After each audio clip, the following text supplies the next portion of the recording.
We on? You on? Yeah. All right. Is it on though? Yeah, come. Oh, okay. All right. Shalom. Shalom. First and foremost, I'd like to give all praise to Yahweh, by Hashem, Yahweh Shai, by Hashem, Rakakwadash. Okay. And we also like to give double honors to the apostles and elders, a great millstone who rule well, and salutations to the select number of Akyam who's pushing his truth and sincerity in the four corners of the round earth, and salutations to the select number of Akwat that they're listening. You know, as you know, in the world, man, right now it's real tense, man. Everybody's on edge. Hey, hold on. They say that the camera's upside down. Oh, it's upside down? I see it. Yeah, man, the world is very the world is very on edge right now, man. You know, especially amongst these people, which was of course a curse unto us. Right. You know, but you know, and then of course with the other nations, because you have people who are engulfed in politics. You know. How about now? Everything good now? All right. Okay. You had what's that? The recent impeachment trial. Right. You know what I'm saying? That's going quote unquote ruffle some feathers, man. Even though it's propaganda though, but it shows that proud nature of Esau. What did Trump say? He ain't going nowhere. He ain't going nowhere. You know what I'm saying? He said he ain't going nowhere. You know what I'm saying? You got that, brother? Go. This is Isaiah chapter 19, verse 2.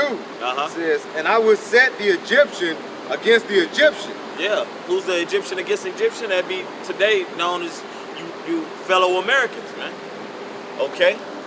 You fellow Americans. Y'all, you know, these Edomites in these city hall meetings, these Trump rallies, these Bernie Sanders rallies. You know, of course you got our people.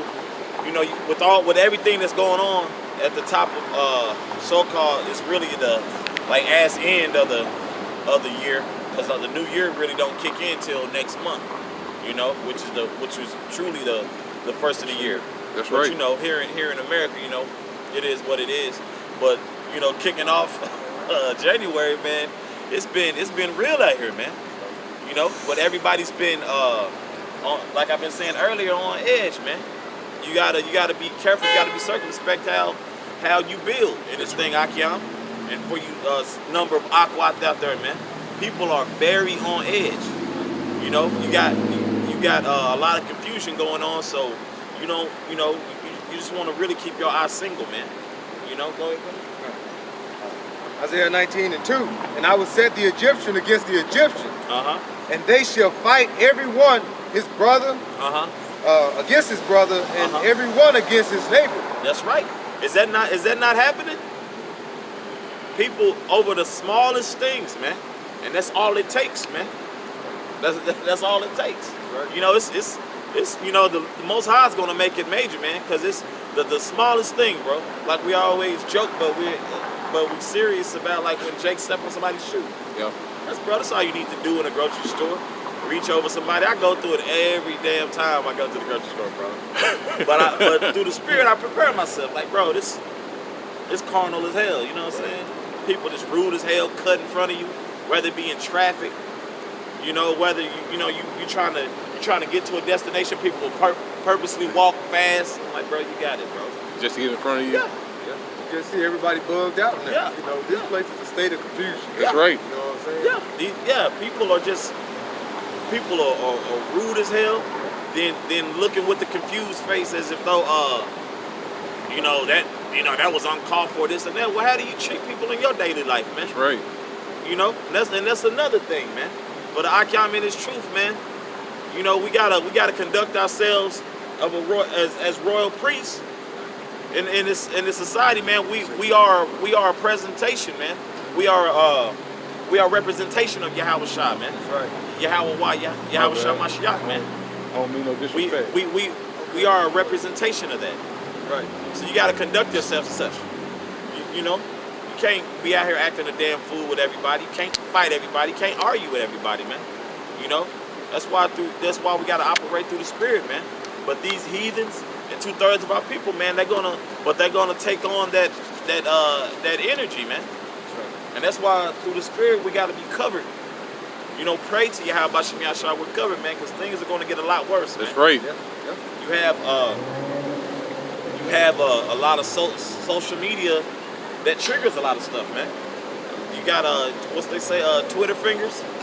You know what I'm saying, bro? The Twitter fingers and that Facebook capping is getting Jake killed out here, man. Right. Bro.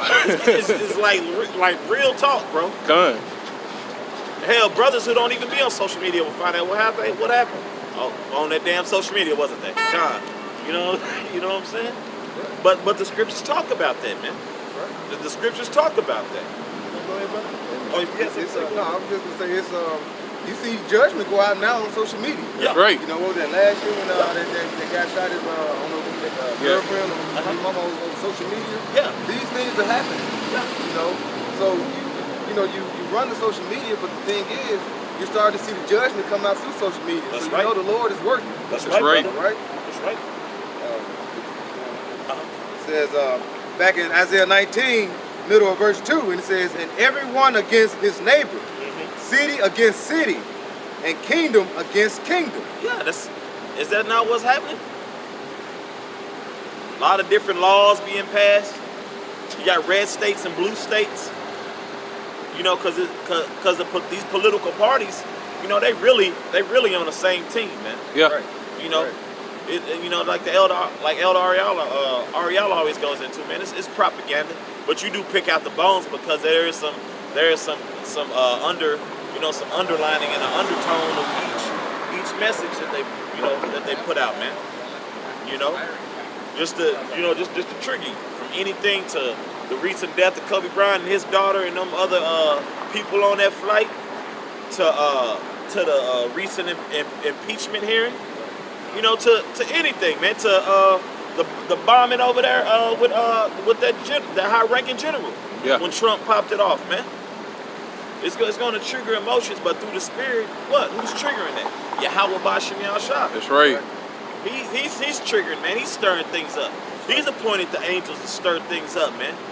You know, from the four winds of the round earth, man, to get things in motion, man, to rile everybody up, and that's a beautiful thing, man. Cause our people are asleep as hell, man. Right. You know, yes, it's gonna be disheartening to see. Hell, it's disheartening to see Jake out here eating out of trash cans, man. Man. Jake riding around here with vomit on his shirt, ain't got no shoes on their feet. That's very disheartening. But guess what? It's about to be worse, man. That's right. It's gonna be dead bodies in the street. That's man. right. Right. Oh, okay, come on. This is Isaiah chapter 1, verse 3. It says, the ox knoweth his owner, That's right. and the ass his master's crib. Uh-huh. But Israel do not know. Israel do not know, man. Talking about black excellence. Bro. No. It's terrible excellence, man. Horrible. You know? Because Jake is starting to see, like, damn, man, we can't come together on nothing, this and that. Because bro.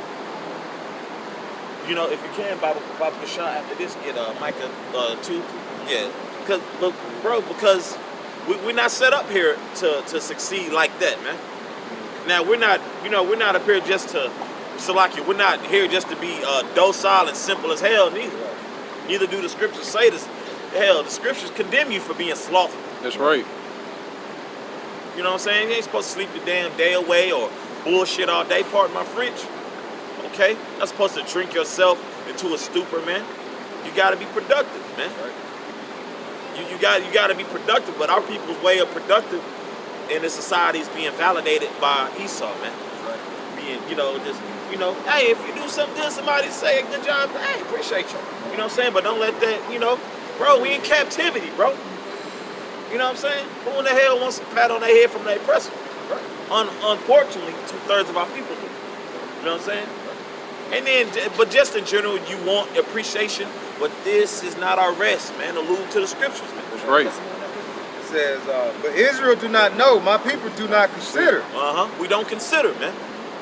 We, through the Spirit and the power of Yahweh Shem Yahshua, we've been awakened to consider these things on how to operate. Right. You know what I'm saying? Can't just do any and everything now. We got the truth. Right. You can't eat any and everything. That's right. You can't mess with any and every female.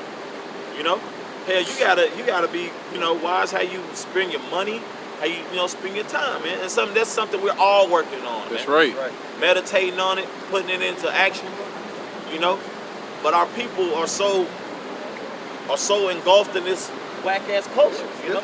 Yes, yeah, stiff neck, and a bunch of witchcraft, man. Because that YOLO spirit is heavy on our people, man. You only live once. You know what I'm saying? You only live once. We got to figure out how to go about this. The scripture's telling you how to go about this, man. To get to know your higher power, man. That's right. Okay, to get in sync. Okay. This is Micah chapter. Oh yeah. Micah chapter 2, verse 10. It reads, "Arise ye and depart, for this is not your rest." That's right. Because it is polluted. This place is polluted, man. They promote nonsense to your children, man. Everything's on the left-hand side. Right. Everybody's talking about pro-life, this and that. You don't even give the children a damn chance. That's right. Well, somebody's not rocking with your vibe, Right. There's so many damn shamming tactics now. Oh, you're so-and-so this shamming. You're this and that shamming. You know what I'm saying? Get mad because people living a healthy lifestyle. They get mad at that person for trying to, bro, it's a good vibration to have a healthy lifestyle. That's right. But here in America, you could be mediocre. You know what I'm saying? Because mediocrity, man, is upheld in this place. It's okay that you're 400 pounds. And our people have taken of that, man. That's right. Our people have taken of the customs of the heathen, man. When the scriptures clearly say what? Learn not the ways of the heathen. Done. We weren't set up to be mediocre people, man. You had something to say, bro? Ezekiel 24:6 goes right into what you're stating. If the brother want to get it. Okay, I'll let the brother finish. I got you. It says, "Arise and depart, for this is not your rest, because it is polluted. It shall destroy you." That's right. It shall destroy you, man. You're just really, in America, you're really given a license to destroy yourself, That's man. right. And then everybody crying at the damn funeral, which is natural. You're going to have emotions for a loved one or a dear friend. Right. But damn, the prevention could have been what? Yahweh Shemi Shah, man. Hey, brother, don't consume yourself with this and that. That's not good for you. Like, bro, hey, at the beginning of the day and the end of the day, you grown as hell, man. Yeah. Right. But if you want to continue to grow in the spirit, just take heed. That's right. That's all the prophets are set up here for, man. Is to give instruction on what Yahweh Shemi Shah says, man. How this place is going to go down and how we're going to rise as a nation. How Yahweh Shah Mashiach is going to lead and the governing body is going to follow, man. That's right. And in order to build, you got to know what tools you need. These are the tools. We going over the tools that you need. Right? You know what I'm saying?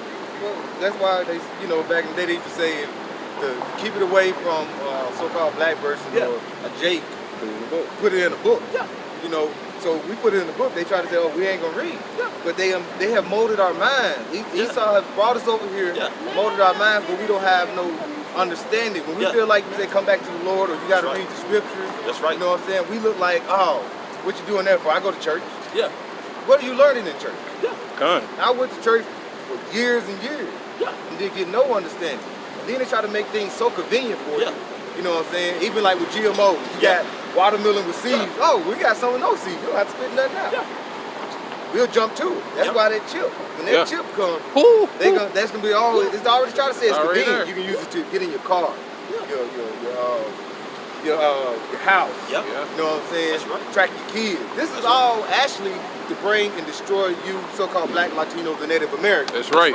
That's why this whole this black culture thing, man, is also a tool of destruction, man. That's right. Now, of course, we get the gist of it, man.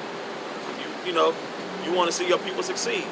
Like I stated earlier, bro, we don't like seeing our people destitute, begging for $1. Right. Like, bro, what the hell you gonna do with 30 cents or $1 at that?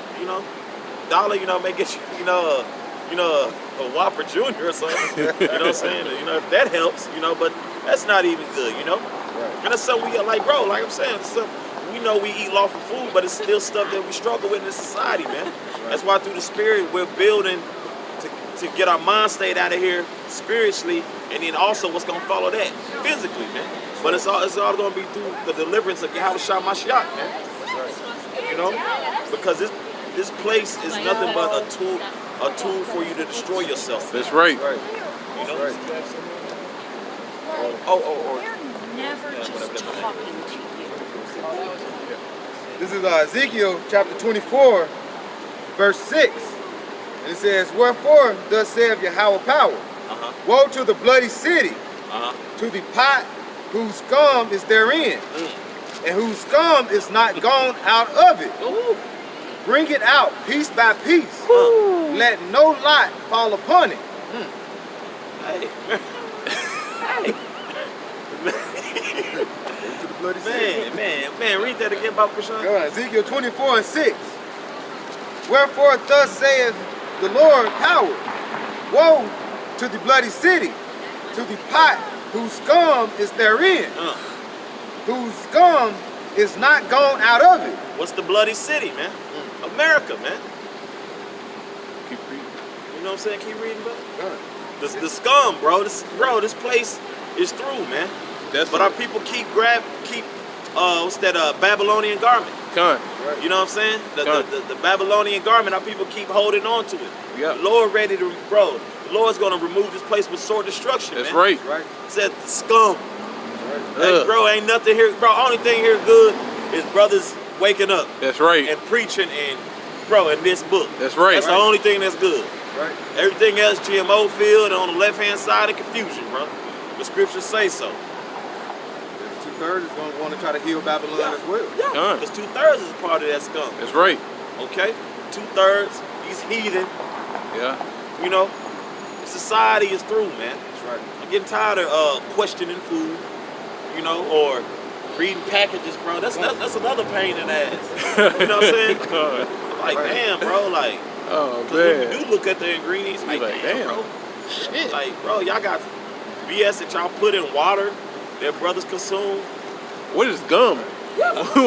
2 hours at the grocery store trying to get 5 items because you over there reading all the packages. Yeah. So Gum. you don't want to. Well, everything we eat is, excuse my French, bull. Yeah. A lot of it here, but the thing is, you don't want to just go all out and eat just a lot of scum. What's yellow 5? Bro, I ain't got time for that. What the hell is yellow 5? You know what I'm saying? I can't think off top, but I know it ain't healthy. Huh? Red 40. Yeah, red 40. Like, bro, what the hell is that? Bro, that's why the Lord got to destroy this place. Yellow, I'm saying it right. This is yellow 5, right? Yeah, yellow 5 and red 40. Go ahead, brother. Yeah. It says back in Ezekiel 24 verse 6, it says, the bloody city to the pot whose scum is therein and whose scum is not gone out of it. Bring it out piece by piece. By piece. Go ahead. Let no lot fall upon it. Yep. No lot fall upon it. Go ahead. For her blood is in the midst of her. Uh-huh. She set it upon the top of the rocks. She poured it not upon the ground to cover it with dust. She ain't trying to hide it. Right. Not trying to hide it upon the rock. Yeah. Who's always at the on a damn cliff and come from the clefts of the rock? The Edomites. Edomites, man. Right. It's Esau, man, and they don't hide shit. They, but they proud, so they're in their correct stead, man. They're in their correct bold stead, man. Right. That's Esau's MO, man, and our people have followed that MO, man, much too long, man. Right. They ain't hiding nothing. Like I said, some they don't want you to know is going to be revealed anyway. That's You right. know, that's alluded to 2 Thessalonians too. That's right. First around the 3rd verse. That's right.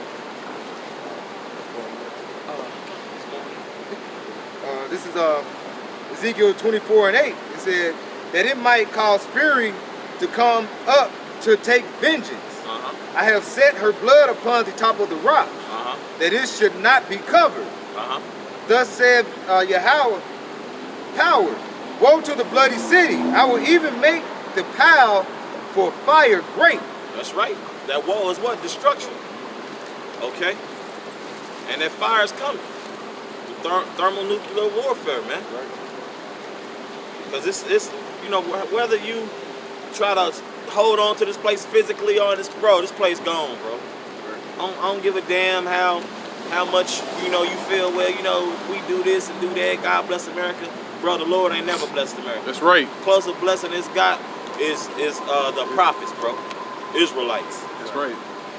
And the true blessing is us bringing this word out through the spirit and power of Yahweh Shem Yahshua. Letting our people know the downfall of this place, its past, its present, and future, man. That's right.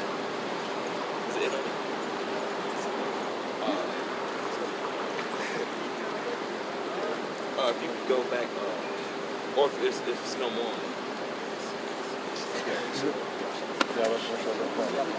Okay. Ezekiel 24:10. Heap on wood, kindle the fire, consume the flesh, and spice it well, and let the bones be burned. Hey, it's out of there, man. America's out of there, man. This place is going to be consumed by fire, man. This place is completely through. That's right. This place has no future, man. This place, I don't believe America has any more tricks up its sleeve. That's right. Well, niggas just keep calling timeouts. You know what I'm saying? Like, you know what I'm saying? Esau, like, damn, like, okay, bro, y'all had the impeachment, bro. Right. Yeah. Now it's really just a full-fledged World War III. This really just needs to take place, man. that's right. And then the implementing of the chip and the crashing of the dollar, bro. That's right. I know it's a few other prophecies to follow, but bro, we here. We here. We ready. We here, bro. That's right.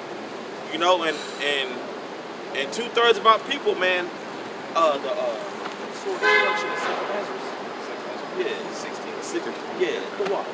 yeah, so that's where our people are headed, man. For sword destruction, man. And you Edomites and the rest of you heathen, man. Okay? Try to walk to this. 15 chapter? Yeah.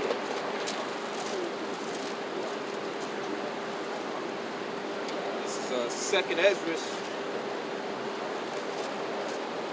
15. Yeah, I'll just start at 14.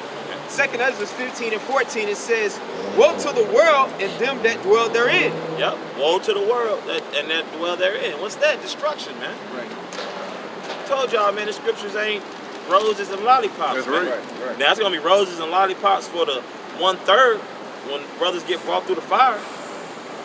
But for you 2/3 of you Negroes who think you got it all figured out with this socio-economic BS plan y'all be talking about, the black economy and bro, stop. Go to work. Be grateful Yahweh Shem Yahshua blessed you with a gig. That's right. And do what you gotta do. But only the 1/3 gonna pick up on that vibe, man. Cause our people are so far gone, man. You know? And what's his name? Kwame Brown, brothers passing that video around. Hey, I'm starting to see niggas are the problem, man. Right. 2/3 of our people are a part of the problem as well. Big part. Yeah. Problem too. But it was beautiful, he said, but you know what? Whose fault that is? Who? Esau. So Esau's what? He's gonna get double, man. You know? You know, the real fault is with Jake. Because you left off from your covenant. You left off from your way, and you're so rebellious you don't want to hear when the prophets are set before you. That's right. We're in that time. We're in that time where the message is going out. That's right. You know, and the message is going out clear. That's right. When you lay out the prophecies and you lay out the situation and the plight of our people, the scriptures have the answers. That's right. And it also, the key is that it has the solution. That's right. You know, but Jake don't want to hear the solution. So the Most High is gonna what? He's gonna meet you.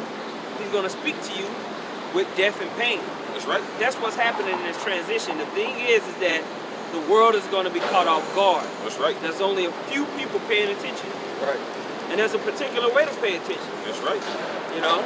That's right. Everything starts in the spirit world. That's right. Everything rises and falls off belief. That's right. So everybody's going to be proven. All right? That's right. Okay, I'll give you that. Okay. If you got anything, This is 2nd Ezra 8 and 9. It says, then shall they be in pitiful case, which now have abused my ways. That's right. Our people had ample time to get their thing together, man. Right. The apostles and elders been out a long time, man, starting with Abba Bivens, man, Father Bivens. Hey, that's what grace was for. Yeah, that's right. The grace period which we're in now was for you to be like, oh shit, I went off, return back to the Lord, repent to the best of your ability, offer up a righteous sacrifice. That's right. Acknowledge your offense. That's right. Right. Well, they abused the sacrifice. That's right. The Most High kept sending judges to redeem the nation of Israel, and it got so bad that the Most High was just like, you know what? F y'all, man. Right. I'm taking my name off you, man. That's right. And now with the ultimate sacrifice, with Yahweh Shai dying on the cross, opening up that gate for us to enter back in a relationship with the Heavenly Father, to come back into covenant with Him. Jake don't want to listen. That's right. They want to stay with Rome. Yep. They abusing the ways of the Heavenly Father. Right? Yep. When in Rome, what? Do as the Romans do? And our people take hold of that heavy, man. You only live once, that YOLO vibration, man. You got one? Yeah, I got two. I got two real quick. Adding to what the Elder Ariala said. This is Isaiah chapter 45, verse 4. It says, for Jacob, my servant's sake, and for Israel, mine elect, I have even called thee by thy name. I have surnamed thee, though thou hast not known me. Right. And when you think about that, if Yahweh Bashem Shah placed his name upon us, it was embarrassing. So what did the Lord do? He took his name away. Started calling us African Americans. Black people. Because people say what's in the name. What's in a name, If you say Michael Jordan, what's in that name? The discipline of basketball. Right. Somebody high flying, somebody spectacular, somebody that can fade away on you. Somebody that say, that we're championships. So what's in the name of Israel, or the Prince of the Power? We didn't represent that, man. That's right. So that character that comes along with that. That's the key. That's right. That's why the name is going to be new or renewed upon our change. That's right. All right, upon us being glorified with Yahweh Bashem Shah. That's right. I was listening to a podcast earlier today, and a lady was talking. She was just like, "It's time for you to change your name. What's going to be your name for the year? Is it going to be discipline? Is it going to be focus? Is it going to be determination? Is it going to what's going to be your name for the year, man? And we look into that whenever we want to take on our heritage again and be called Yahshua. What's in the name? What comes along with that? What standard will you uphold? That's right. That comes along with it, because that's the key to the name. That's right. Is what comes along with it. That's funny. That's the spirit, because before these brothers came up here, we're talking about what? Being a representative of Yahweh Bashem Shah. Yeah, and we're ambassadors, man. Knowing how to conduct ourselves. That's before the brothers even got up here, man. So that's the spirit. Go ahead, brother. I got one more precept. This is Isaiah chapter 48, and I'm gonna start at 9.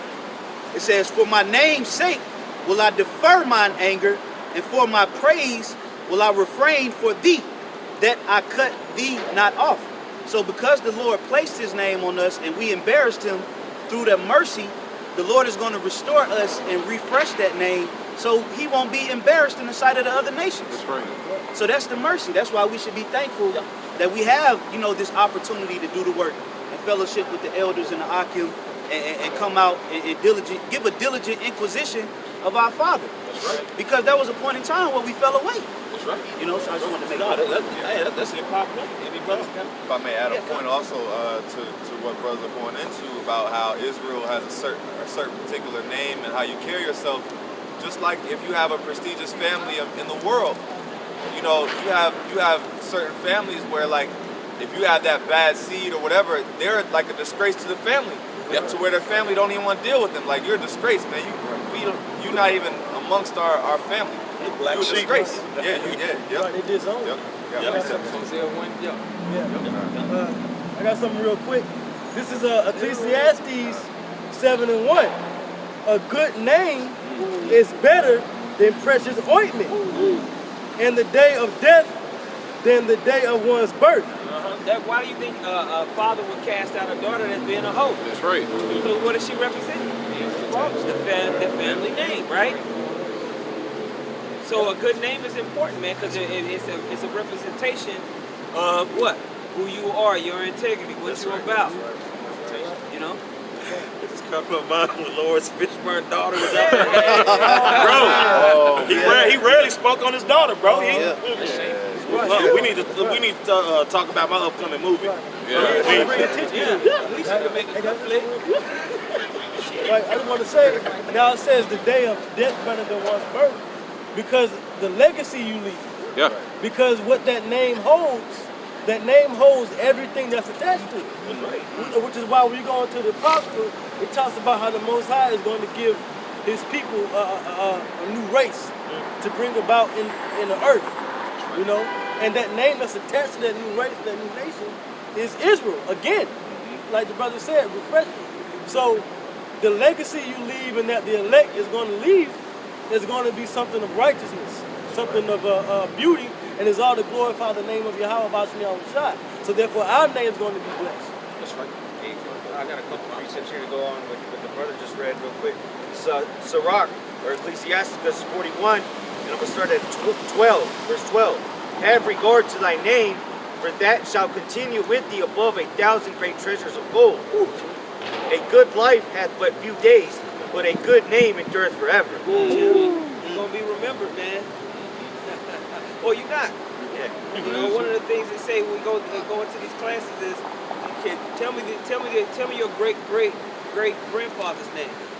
And most Jakes and Latinos draw a blank because there's no legacy that's been left. The legacy's been stripped. You know, you go up into these huge mansions and you see on the walls all these Edomites all along the walls. You know, that's Fitzgerald the third, and that's Fitzgerald the fourth, and that's and all the way down because they left, you know, acres and acres of lands. You know, billions of dollars in the banks to be passed down, man. Companies, and you don't think the Rockefeller children know about their great grandfathers?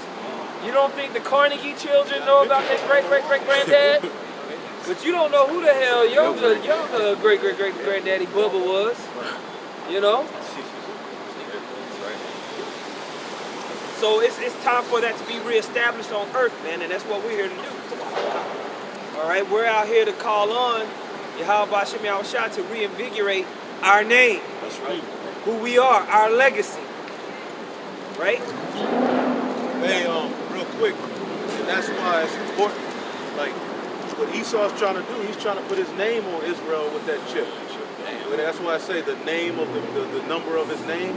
He's trying to, by putting that chip in us, we're promised to the Most High. We're espoused. We're trying to, you know, to the Most High. We're already promised. So we're sort of like a damsel in distress, crying until, because his name is already on us. But then you have this outside entity trying to come with his carnality and his foolery to defile the virgin. So Esau is trying to put his name on not only Israel, the Lord's creation, period. He's trying to buy us on the left-hand side, like Yahushua. Because if you get that chip, you're in a covenant with that. See, that's a marriage with Satan. We're married unto the Most High through Yahushua this time. In the first covenant, it was through the Levites. But by making a covenant with the Lord, he put his name on us. He said, you became mine. When you get a wife, she takes on what? Your last name in this society. Yeah, it is. See what I'm saying? It is. And even before, like whenever Adam was first commissioned to dominate the earth, what did the scripture say? The scripture says that we were made in the image.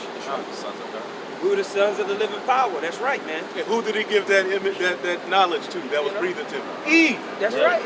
And what does Eve mean? Living. Living. All of the living came out of Eve. Those who were to uphold righteousness. Right. Came out of because that line. the woman is utilized to what? To expand and continue on a legacy. Right. That's the purpose of marriage. Is to expand the enterprise from the man. That's right. All right? And so we fell from that image in that way. By what? Conspiring with the serpent that was in the garden. Oh, man. See? Yep. But now the mindset is to what? Leave off from that. And come back into our true image. That's why everything rises and falls off belief. Because your belief is attached to your self-image. The more you experience in this truth, the more your belief rises. That's right. The more your self-image goes up. The more your confidence in the Lord goes up. That's right. The more you act in a mortal mind state. That's right. Because you believe. That's right. Okay? So that's the purpose of this. This is the battle. This is the proving ground. Right? Yeah, I got something real quick to back what brother was saying. This is Psalms 83 and 3. They have taken crafty counsel against thy people and consulted against thy hidden ones. They have said, come and let us cut them off from being a nation, that the name of Israel may be no more in remembrance. Right? So, like the brother was saying, Esau wants to basically brand himself upon us and upon the Lord's creation. All right? But in his wicked mind, he wants to basically say, look, cut that off, okay? You belong to me, all right? And that's what's getting ready to happen, is that Esau's getting ready to bring this microchip out.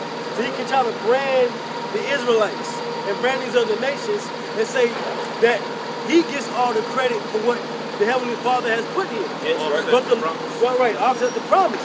But the Lord has his servants out here serving him to wake up the remnant of those that are going to give the glory to the name of Yahweh Bashim Yahushua. That's why it's likened to the marriage. Bid them to the marriage. Basically, Esau got supplanted out of the birthright. Now he's trying to deceive Jake and get that birthright back through hitting him with that chip. Then once he try to get all Jake, because really, if I can make a quick point, really, Esau want to get the elect chip. Everybody else is just in the way. He want to try to get the elect brothers chip, because that's a viable reason to go before the Lord to try to get that birthright back. That's what it boils down to. He want it back. He know he made a big mistake in the field, and he wants it back. So I just wanted to make that quick point. I got something real quick. This is 2nd Ezra 9 and 11. And they that loathed my law while they had yet liberty, and when as yet place of repentance was open unto them, That's right. understood not, but despised it. So, like brothers are going into, the majority of our people, they despise the name, the everything that comes along with having the name. All right, because this thing is bigger than just calling yourself an Israelite. Like the brothers have been going into, it's about how you conduct yourself. The scriptures say the kingdom of heaven is within you. Right? So who are you? Who are you as an Israelite? How do you present yourself as an example of Yahweh Shai? I'll keep going. It says the same must know it after death by pain. So ultimately, the only way that the 2/3 are going to really inherit the name of Israel is they have to experience it by death first. Okay, because they're not receiving the power of the name, the power. Well, first of all, the power of the name of the Heavenly Father and His Son, but also they haven't received the true name of who they are as a people. Right. Because they're under the so-called white man's they're under the so-called white man's vibration, and they would rather have his name over them. That's why they call themselves America. That's why the Greeks.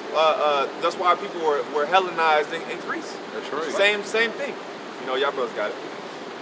And that just shows you, man, our people are glutton for punishment, man. A hard head makes a soft ass, so that's why our people stay getting punished, man. Whether it be by police shootings, whether you getting judged on Facebook Live or Instagram Live, or just getting, just getting smacked, just killed, man. Just looking terrible, man. Well, you don't have no access to an inheritance. You don't have no access to a real true legacy and dominion, man. What was promised to you from the beginning. That's really the problem. Because you can't keep the covenant without being sovereign. You don't have a land to rule from, you can't do the law. You can only play games. Right now, you can only play games in your apartment with the law. Alright? You can't keep the law in this place, man. You gotta be a complete sovereign. So we've been removed from a legacy from being able to actually be a nation. And it trickles down to a Facebook Live killing or shooting here and there. But really the plight of our people is the overall condition. All right? There's no true generational wealth or mindset. There's no real access to being in tune with Yahweh Shem Yahushua in this place. It's just game plan, man.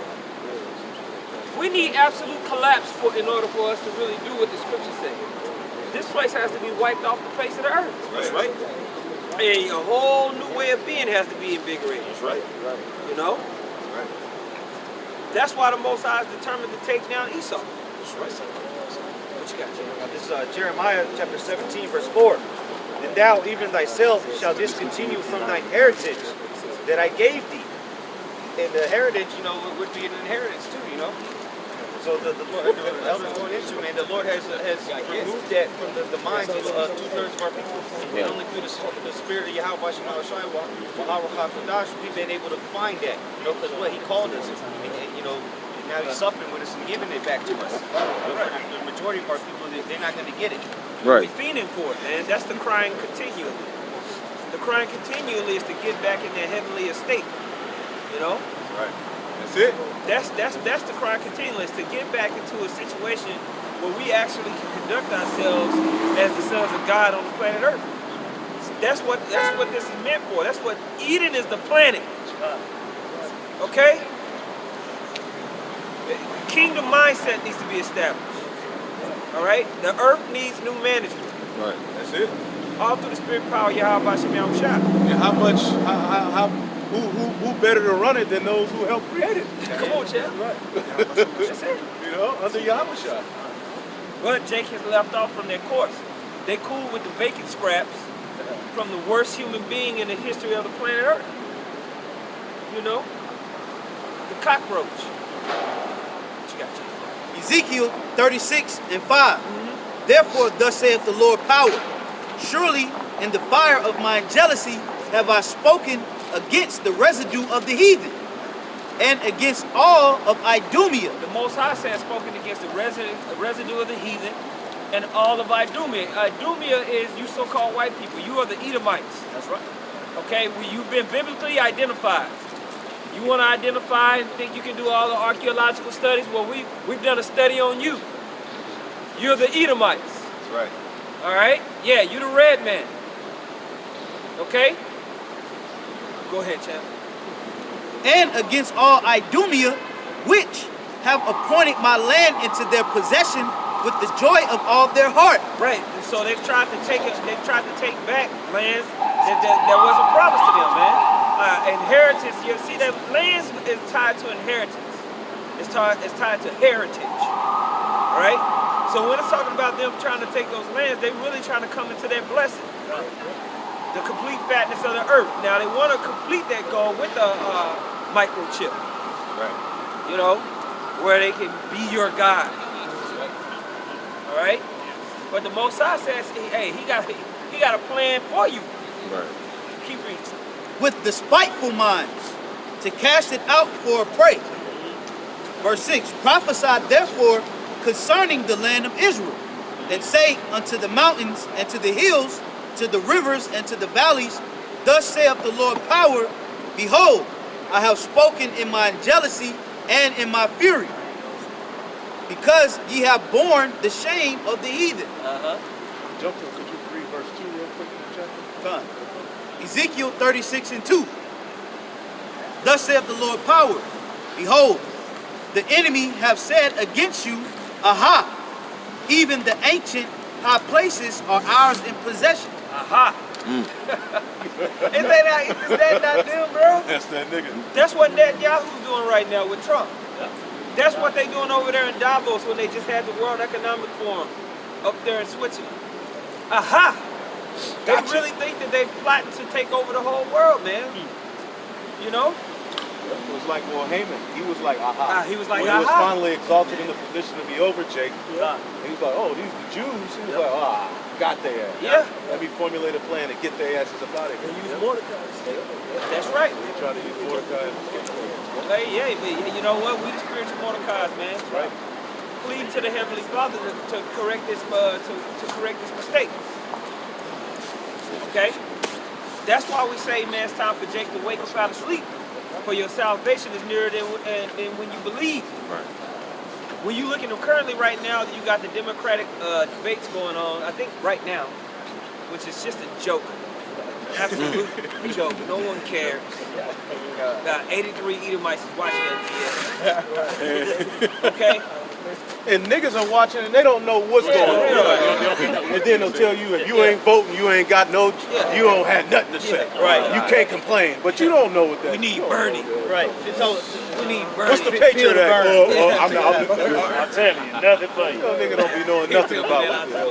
Nigga talking about feel the burn while drinking some Kool-Aid. Yeah, so stop. And none of these people up in these positions gonna have any of you so-called Negroes, Latinos, and Native Americans in mind. And it's just a joke because it's a house divided against itself. That's right. You should have the State of the Union address. You have Pelosi swagged up in the background. She probably was on her period. She didn't have menopause. My bad. She done ran through the meds.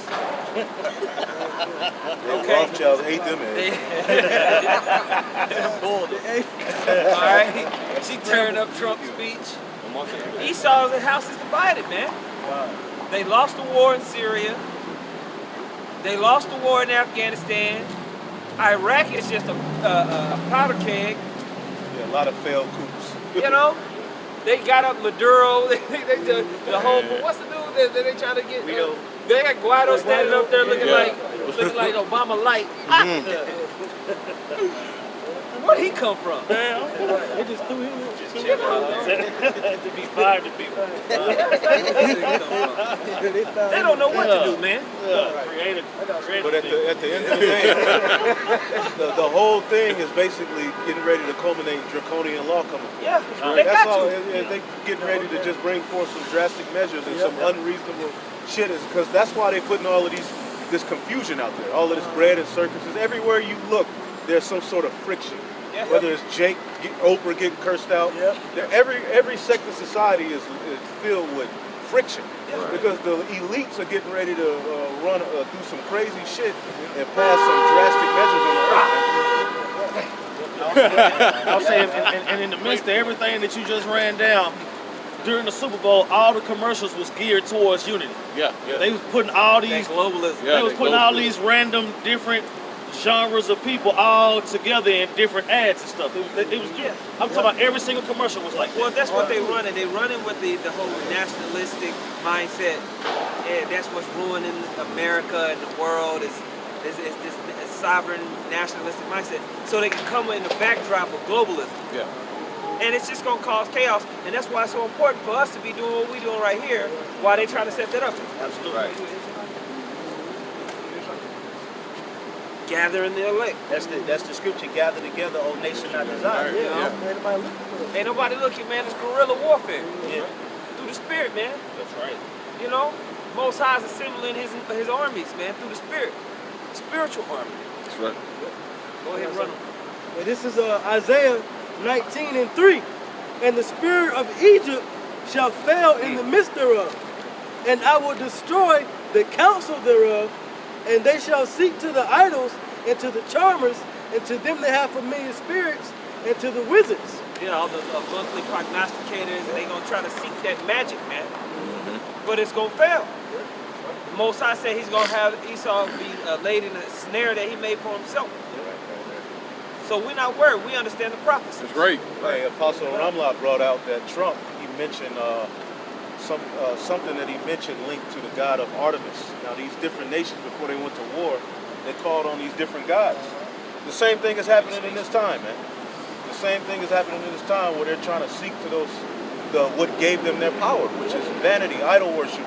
And as the scriptures say, the wisdom of Teman is failing. It's not going to work. Now, they still have the sword, but as the elders going into, they're divided politically, economically, or morally. They're divided to the point where it's going to lead to a world war. Yeah, so everything you see on TV is geared towards gearing your mind away from what's actually happening, man. What's actually happening is they got to go to war. That's right. There has to be a war, man. And the niggas are standing up for themselves. You got to go too. Yeah. People on this side kind of, because there's a spiritual side to Jake, even amongst the 2/3. they're starting to question things. They're starting to, you know, they're rebelling a little bit.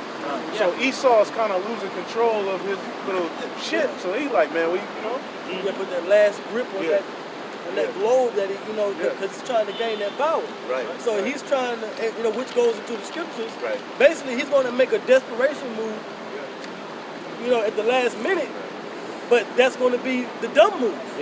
That's going to be the most unwise move we can make, because it's going to ultimately lead to his destruction.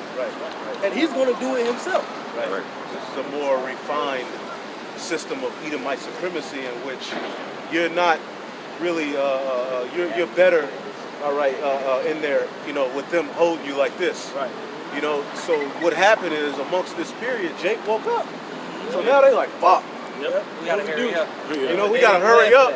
And as you can see, they're trying to move, but the moves are so tacky that it's like, bro, that's because the idol worship and left-hand side is being revealed for what it is. Now that we've woken up to the truth, as you see witchcraft, you're like, this is absolutely stupid. It's childish. It don't work. Now it does work on particular people, but we've been blessed to have that eye salve in the Comforter, which is the Holy Spirit. We're comforted. Amongst all of the hell that's going forth, man, we're the only people on the earth like, oh yeah, this is gonna happen next. You know, it's supposed to be war. Kobe Bryant died. Oh yeah, that happens. Check that out. You know? Hey, even if I may say, we knew he was gonna persecute us. Even when it come down to us, and what you gonna do to us, we telling you, hey, you gonna persecute us. We ain't tripping. You gonna label us terrorists? And he's gonna do it. And when he do it, even the Lord is gonna give the brothers that spirit. Like the elder was speaking about Mordecai. And what characteristic did Mordecai have? Resilience. He was resilient. He was resilient. He had integrity. The spirit of the Lord gave him a heavy dose of integrity. That's right. And that's what the Lord is going to give to the elect. Spirit of integrity. To hold their integrity in front of the face of the accuser. You know? Right. So everything is already written. We just coming out here, how the saying go? Hey, don't kill the messenger. Okay? Don't kill the messenger, man. You know? This is that testimony. We're basically testifying against Esau. And now, we're in a court, all right, and Esau's laying out his case through Satan to the Most High, and we're laying out our case through Yahweh to the Most High. And this is the testimony. This is basically, that's why it says in Hebrews, there's a necessity of the death of the tester, because you're putting your life on the line. That's what Yahweh did. Basically, we're out here testifying against this devil, man. That's right. Testifying and telling the people everything that's getting ready to happen. And it's happening all according to the Spirit, as the scripture said, man. So we give all praise to Yahweh. This is the only thing that makes sense. You know? I got a quick precept. This is Isaiah chapter 47, verse 11. Therefore shall evil come upon thee. Thou shalt not know from whence it riseth, and mischief shall fall upon thee. Thou shalt not be able to put it off, and desolation shall come upon thee suddenly, which thou shalt not know. And when you read in Isaiah chapter 47, this is talking about the virgin daughter Babylon, which is America. It says that evil that they've given to the planet Earth is going to come back on them, and they're not going to be able to declare where this evil is coming from. That's the saying, you reap what you sow. Right. Okay, so when Esau was invading certain lands and bringing despair amongst certain nations, left them puzzled, that same thing is going to come back to them. Yeah, they fully set on their enterprise. They think they're going to accomplish it. Right. The task. They are emboldened. You know, they proud. He's a proud man. Proud people don't know where it's coming from, man. Right. That's when they get hit with that shot they didn't see. Man. You know?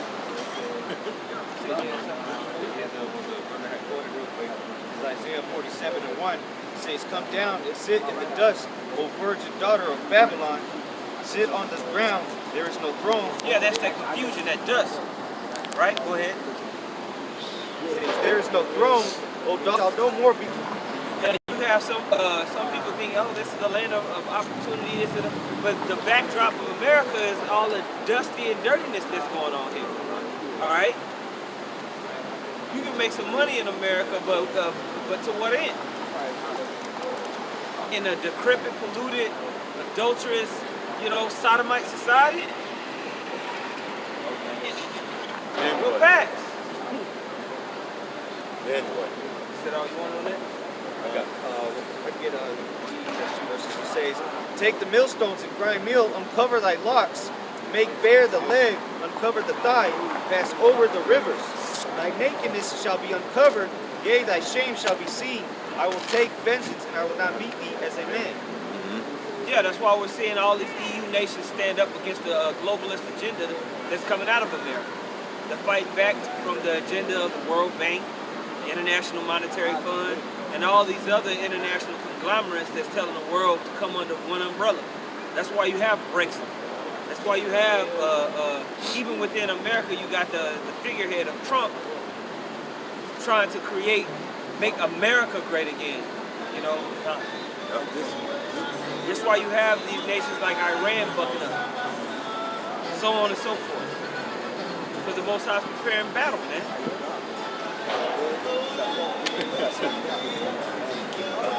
This is Isaiah chapter 34, verse 1. Come near, ye nations, to hear, and hearken, ye people. Let the earth hear, and all that is therein, the world. That's why the people are paying attention when you see global pestilences, the threat of world war or huge regional conflicts.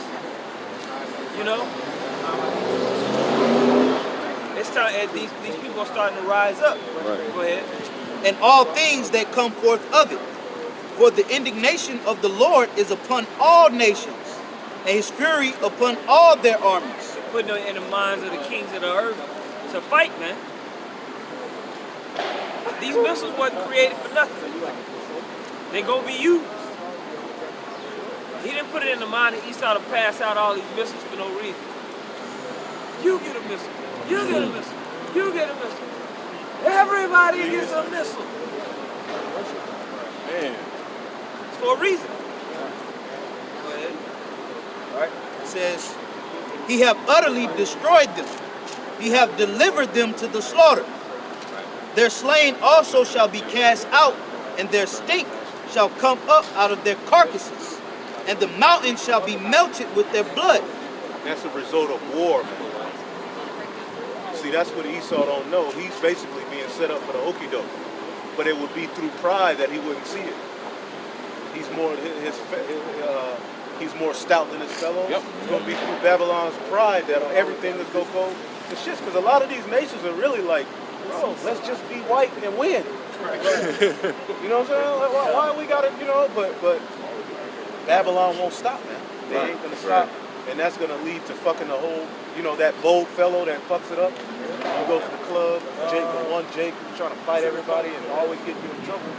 Well, he's going to lead to everybody getting into a Royal Rumble and destroying yourself. Yeah. And then you're going to try to fight the chair. There's no possible way that Esau can rule fairly in an economy of free enterprise. Because an economy of free enterprise takes creativity. Meaning your business, your thoughts, your ideas are going to go to the top. Well, who's going to have the most creative, most, you know, elaborate, dope ideas? Yeah, who's going to have the most innovative ideas, man? So they're going to have to put a stranglehold within this economy, within these major institutions of the world. He can't keep up. It's impossible. Why they need that chip? He has to have it. And if I could add, they just had a meeting, I believe it was yesterday, about all the central banks. A couple of them, about 5 or 6 meetings to institute digital currency.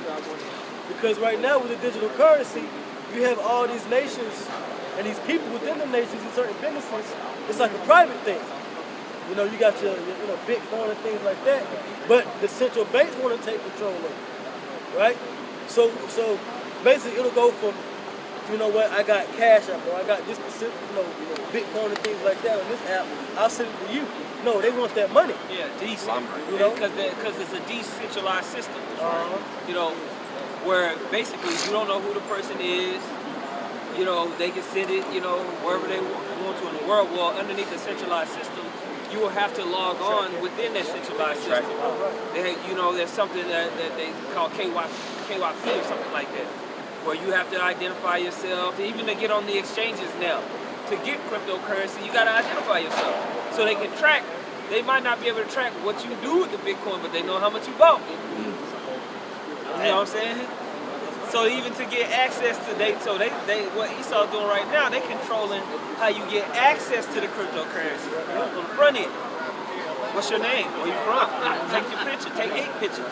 I'm like, damn. So take them all out. And that's what the Internet of Things. You know, the Internet of Things is going to basically have everybody connected together. You know, and then you're going to have Esau being able to see, like the elder said, who's doing what, how much. Okay. And then, you know, because you got a lot of people, it's tax time, a lot of people trying to front the IRS. But with that type of system set up, they know who's doing what and how much. You know, and that leads right into, because that's the image of the beast being further set up. That's really putting the, you know, the starting to put the skin on their image, you know, so you can see what's going on in that chip. That's the mark. That's what's going to link you to. You can do this. You can do this. That's right. You can buy. You can sell. Right, and you can do other things too. Yeah, just access, man. Just plain old access. You know, there's gonna come a point where you will not have access to the internet unless you got that chip. You won't have access to certain things, man. You won't be able to just move around. Right. You know, they doing all this Amazon, while the brothers are pulling it. They doing all this Amazon where you can just walk in, you know, grab your Kool-Aid and walk out. Well, how you think they're gonna be able to fully track it, man? For it to make sense. You got a lot of Israelites. You know, Israel's into social media entertainment. A lot of these social media companies, how you gonna get on that? Facebook, whether it's here in America, whether it's in Europe, whether it's in, so I did a video on it in Japan, their social media wants to launch their own, you know, e-digital currency. WeChat. You know, WeChat. Yeah, you got one in WeChat, you got one in Japan. It's called Link. Link you to what? Link you to the chip. That's it. Link you to the system. How you gonna get on? How you gonna get online without it? Facebook. Because you got people that are financially free just off social media, man. They whole existence is on there. So if they created to where, look, you can't log on unless you go through this portal by these means. This is Dabu 7. She just got the chip. Dang it. I got one quick one. This is Psalm 73 and 20. As a dream when one awaketh, so, O Lord, when thou awakest, thou shalt despise their image. And that's just, and how he's despising it through the prophets. Right. Speaking against it. And this is that image, the image of the beast. Basically what we're getting ready to read about. And Jake, though, and this is one of the most blatant prophecies we have, man. Through the Spirit. I mean, when you read it, you're like, whoa. You know, but that's what the scriptures say. He who have ears to hear, let him hear. And I'm learning that more and more. Everybody just, even everybody who calls themselves an Israelite, they just don't, everybody don't have the ears. And that's great. Because it makes it more precious. Right. That's beautiful, because you got Israelite teachers that's out there going hard, but they buck up against the mark of the beast, whereas you'll have a woman who, you know, Get it. A woman will hear that scripture say, that's the mark of the beast. It's Christians that understand. Certain Christians that get it. That's crazy, bro. Yeah. It's crazy. It's crazy because, like, even, you know, I can just testimony, even before I like the truth, you know, I always knew that when I read that when I was younger, I always knew it was gonna like a microchip. But it just makes sense. In the 7-day Adventist, because I grew up 7-day Adventist, that's commonly known amongst them. They know about the microchip, man. But you got a guy that claims that he has the Holy Spirit of the Heavenly Father. They're saying that it's a picture. A philosophy. Right. It's Caesar Borgia. Right, that's spiritual. Yeah, and they'll say, the Christians know about that prophecy. But then you go to Daniel's 2 and Daniel 7, they know that prophecy too. Baby. You know? Right. Start at the part real quick where it says he had 2 horns like a lamb.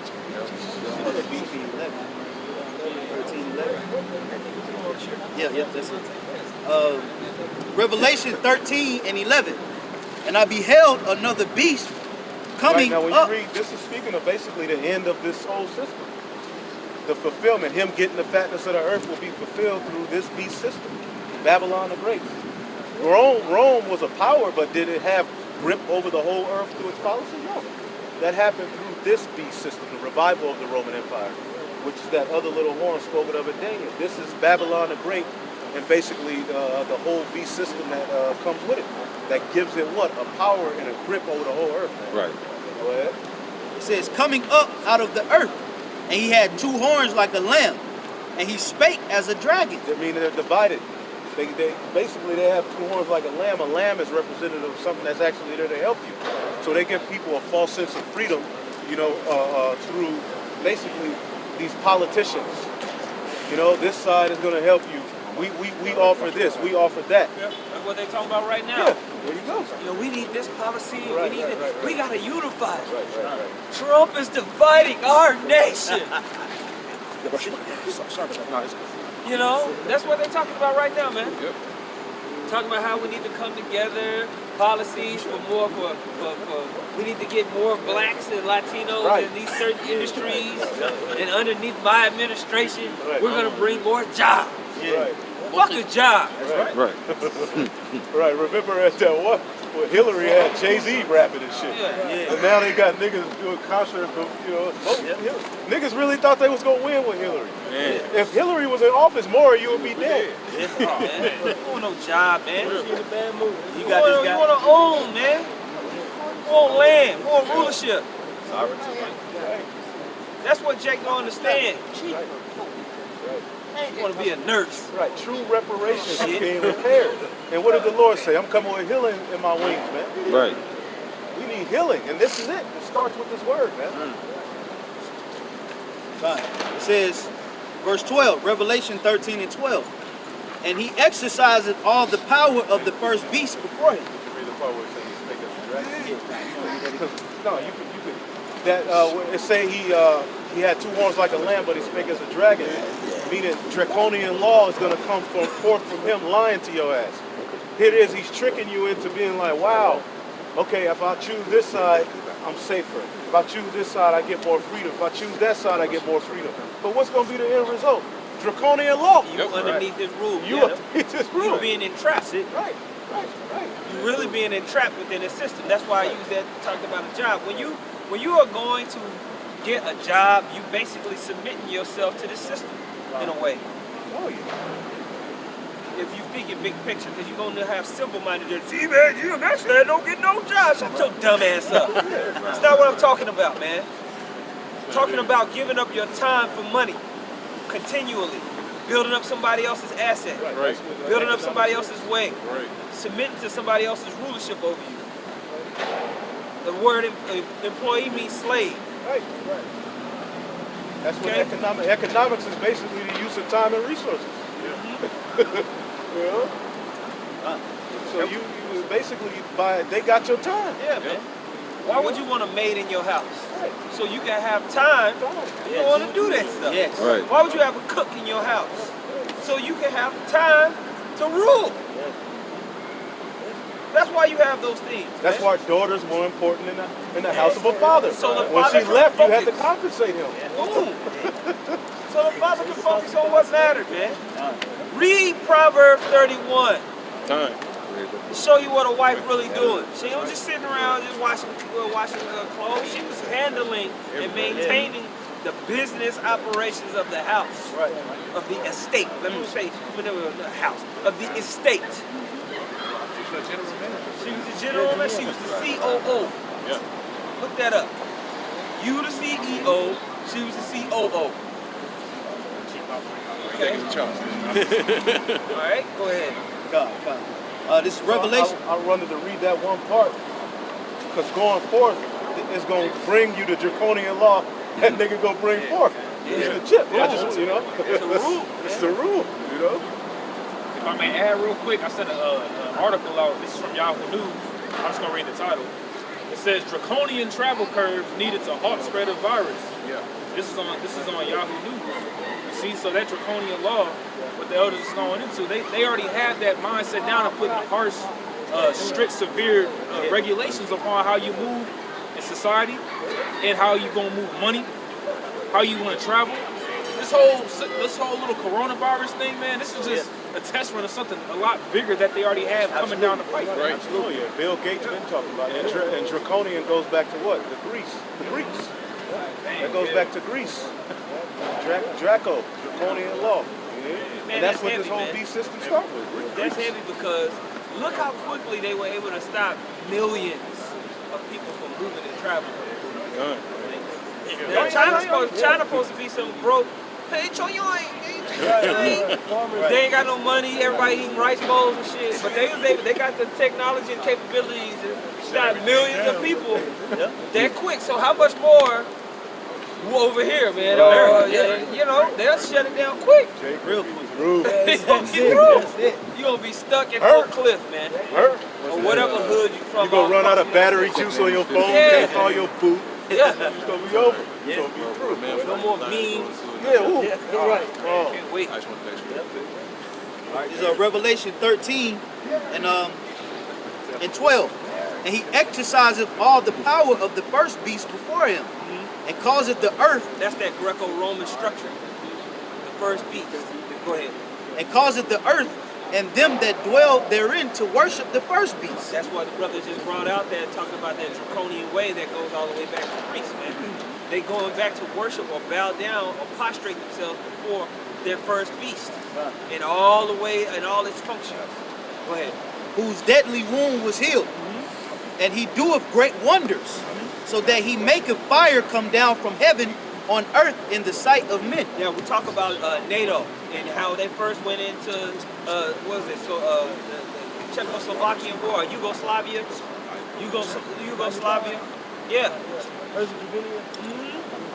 When they first was able to come together and really start to take down governments and place in puppet leaders to start to create that global governance that they was trying to achieve or wanting to achieve. That was the first vestiges of that. All right, and NATO has systematically gone into all the continents. You go talk to a person from Africa, they hate NATO, man. Because they know what NATO did. They took down the leaders. They took over all the natural resources. They did that in Africa. They did it in Asia. They did it in Eastern Europe. Australia. They did it in South America and Central America, man. All right? Through the use of proxies and just straight up war. Okay? So those are those wonders, man. To where people were like, dang. Yeah. Go ahead. Right. Sorry, I was going to say, but you notice as they try to gain, as they try to get closer and closer and closer to the Middle East, to the Valley of Jehoshaphat, it's getting harder and harder and harder. How the Most High systematically has it set up. Whereas when they get to that epicenter, all hell gonna break loose. Gonna break loose. If I could make a quick point to the elder about the wonders, he also does wonders on a minuscule level. It was an article that just came out where you had this Canadian, I think it was Canadian scientist that cured his alcoholism through getting a brain implant. You know. Also, there was another guy that was a ex-military man that retired. He was paralyzed. He got a chip put in his central nervous system, and he was able to walk. So that's an actual miracle that they're able to perform just by that implant. And Esau is going to push that. One good thing, or one good way that they can push that microchip on the masses of the people is through training. And that's how they're setting it up. Really, to be honest, biometrics, they're implementing biometrics as a cool thing. You go to an airport, it's cool to, get your face recognized on that machine. That's tight. You know, when they put on the smartphone with your fingerprint and your eye scan your face. Yep. So just think about it. This scientist that supposedly supposed to know, the word science means to know. In order for him to cure alcoholism, he had a brain implant. Okay? Oh yeah. They rewired his neurotransmitters to be able to cut off that habit. That's a miracle that Esau is going to promote. Want to learn Spanish? Yeah. Everything you want to learn how to do martial arts. Well, why go to the gym and spend all of this time? And that shit people gonna be like, whoa. Yeah. Yo, I don't have to take Viagra. I can just have a hard ride. I can just, tap my legs. That's it. Jake gonna be like, hell yeah. Esau, and he gonna take it there. He gonna on all levels. On all levels, he gonna make this mark of the beast carnal chip to be the upgrade of life. Right. And that's what the serpent came in the garden. What did he tell Eve? You shall be as gods, knowing both good and evil. Basically, progress past what was already promised to you. And that's how Esau is going to promote this chip. Now here it is, we're promoting the kingdom of heaven and how the Lord is going to implement the law, statutes, commandments in us. Esau, on a carnal sense, is saying, I'm going to put the chip in you. You see what I'm saying? He has a carnal manifestation of what the Heavenly Father has on the right-hand side. Right. He's trying to mimic the Most High God through carnal means. I don't understand how you Israelites are fighting against it. Right. Now I understand the further I get into the truth, but the mark of the beast is the carnal manifestation of him, his Godhead. Yep. Him saying, I got you. Because if that really goes through, we lose. That's it. They got We control. lose. That's it. But thanks, somebody get Revelation 15. Thanks be to the Most High. We have a victory over that. Right. But you can. And there's a scripture talking about how Israel is not to be numbered or counted. Yeah. That's a way for them to do that too. Oh yeah. You know? Like this year, 2020, they're gonna do the census. Yeah. Do the census this year, and that's just another way of Esau trying to keep a tally of the growth pattern of Americans. Because ultimately, Esau just wants to corral. He want to even corral himself. The elite don't care about these low-level Edomites, man. They don't care about them. Okay, the global structure that they're trying to implement, they want it to just benefit them and their line. They don't care about Joe Dirt. That's not who they're thinking about. Right. They're thinking about the elite international banking families and their line. That's you see that in the movie Elysium. Yep. That movie Elysium, they had their line was up there. That's right. But that's why these everyday Edomites are mad because they've been left out. That's right. They're finding that out, that this whole white supremacy structure they fought for really, it ain't really doing shit for them. And they waking up to that, you know? That's why Alex Jones bugging out. Yeah. Losing.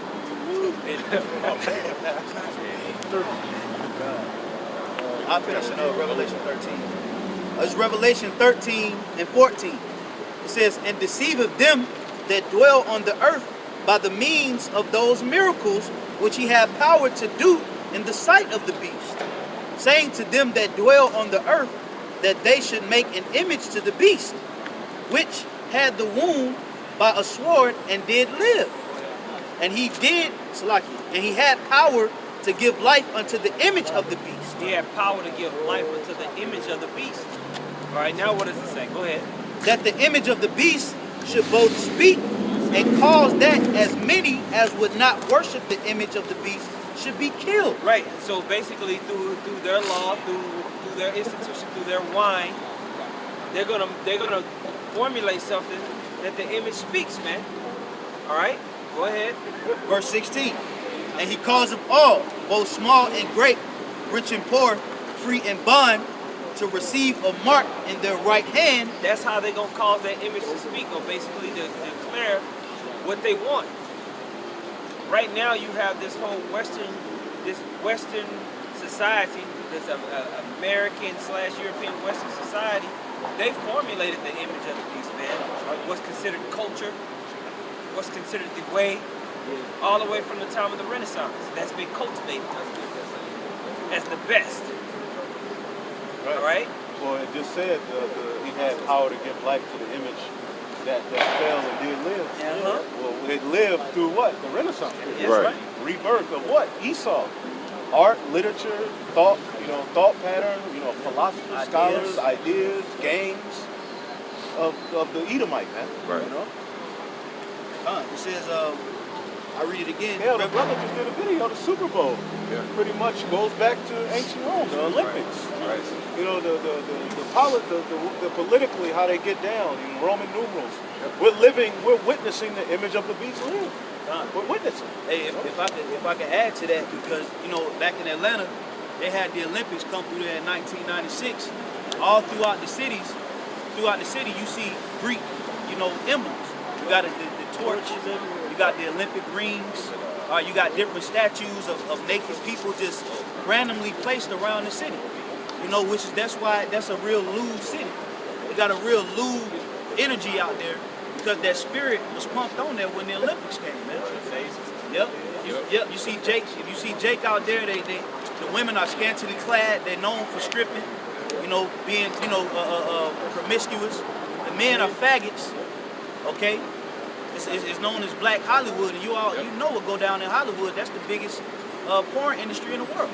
So that city is very lewd, and that spirit came when them Olympics came out there. And that goes all the way back to Greece, man. So that's why it's a big torch. If you look around the city, it's like 3 torches around the city. Basically, Greece is passing that torch to these different cities and polluting these cities after that whole situation leaves the city. So I just wanted to make that point, showing you that deadly wound was healed, and we see it now. We living in the damn wound, full of germs. It's infected. And the Lord is getting ready to come back, send His only begotten Son, Yahweh Shai, to ultimately chop the head off this beast. Right. Man. Start with us. And that's what this will lead to. Sir. I'll finish it off. Revelation 13-16.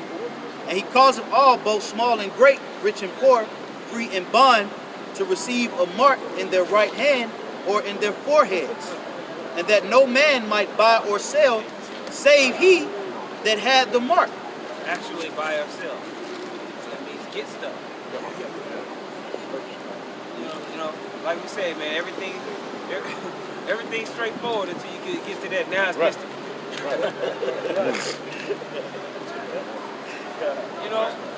It say what it say. Well, no, it don't say that right there. No. Right. Because if you're going in the spirit, we should be seeing this being implemented. You should be if we're at the end, because this is the end of Esau's rule. So if we're at the end of Esau's rule, where is this system being put in place in which is going to take over the way you buy and sell? Right. It's not Christianity. Where do you see Christianity getting ready to take over the system of buying and selling? Where is that at? Where is the image of white Jesus getting ready to take over the system of buying and selling? Pretty much Esau's done with Christianity. They don't give a damn about Jesus no more. He still got vocab and these bunch of these peons, but the elites ain't talking about no Jesus, man. They use Jesus for what they needed. Moving on. It's time for sex. It's time for the. It's time for sex. It's time to get out of the ball. Especially now that the truth of the Bible is coming out, Esau don't want nothing to do with it, man. Yeah, they can't, man. The Bible contradicts this place. Can I read something?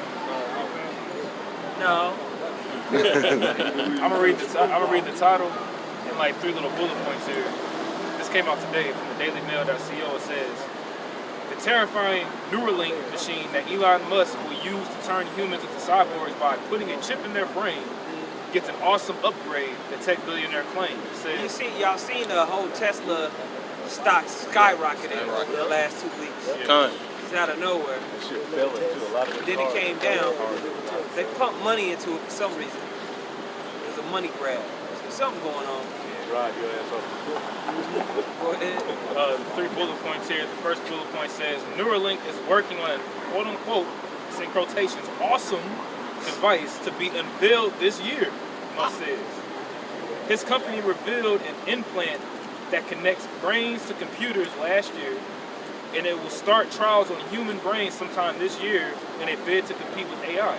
This whole ID 2020 thing, it's funny how everything is all leading around this whole ID 2020, this AI stock skyrocketing, like you said. I'm talking about just shot up.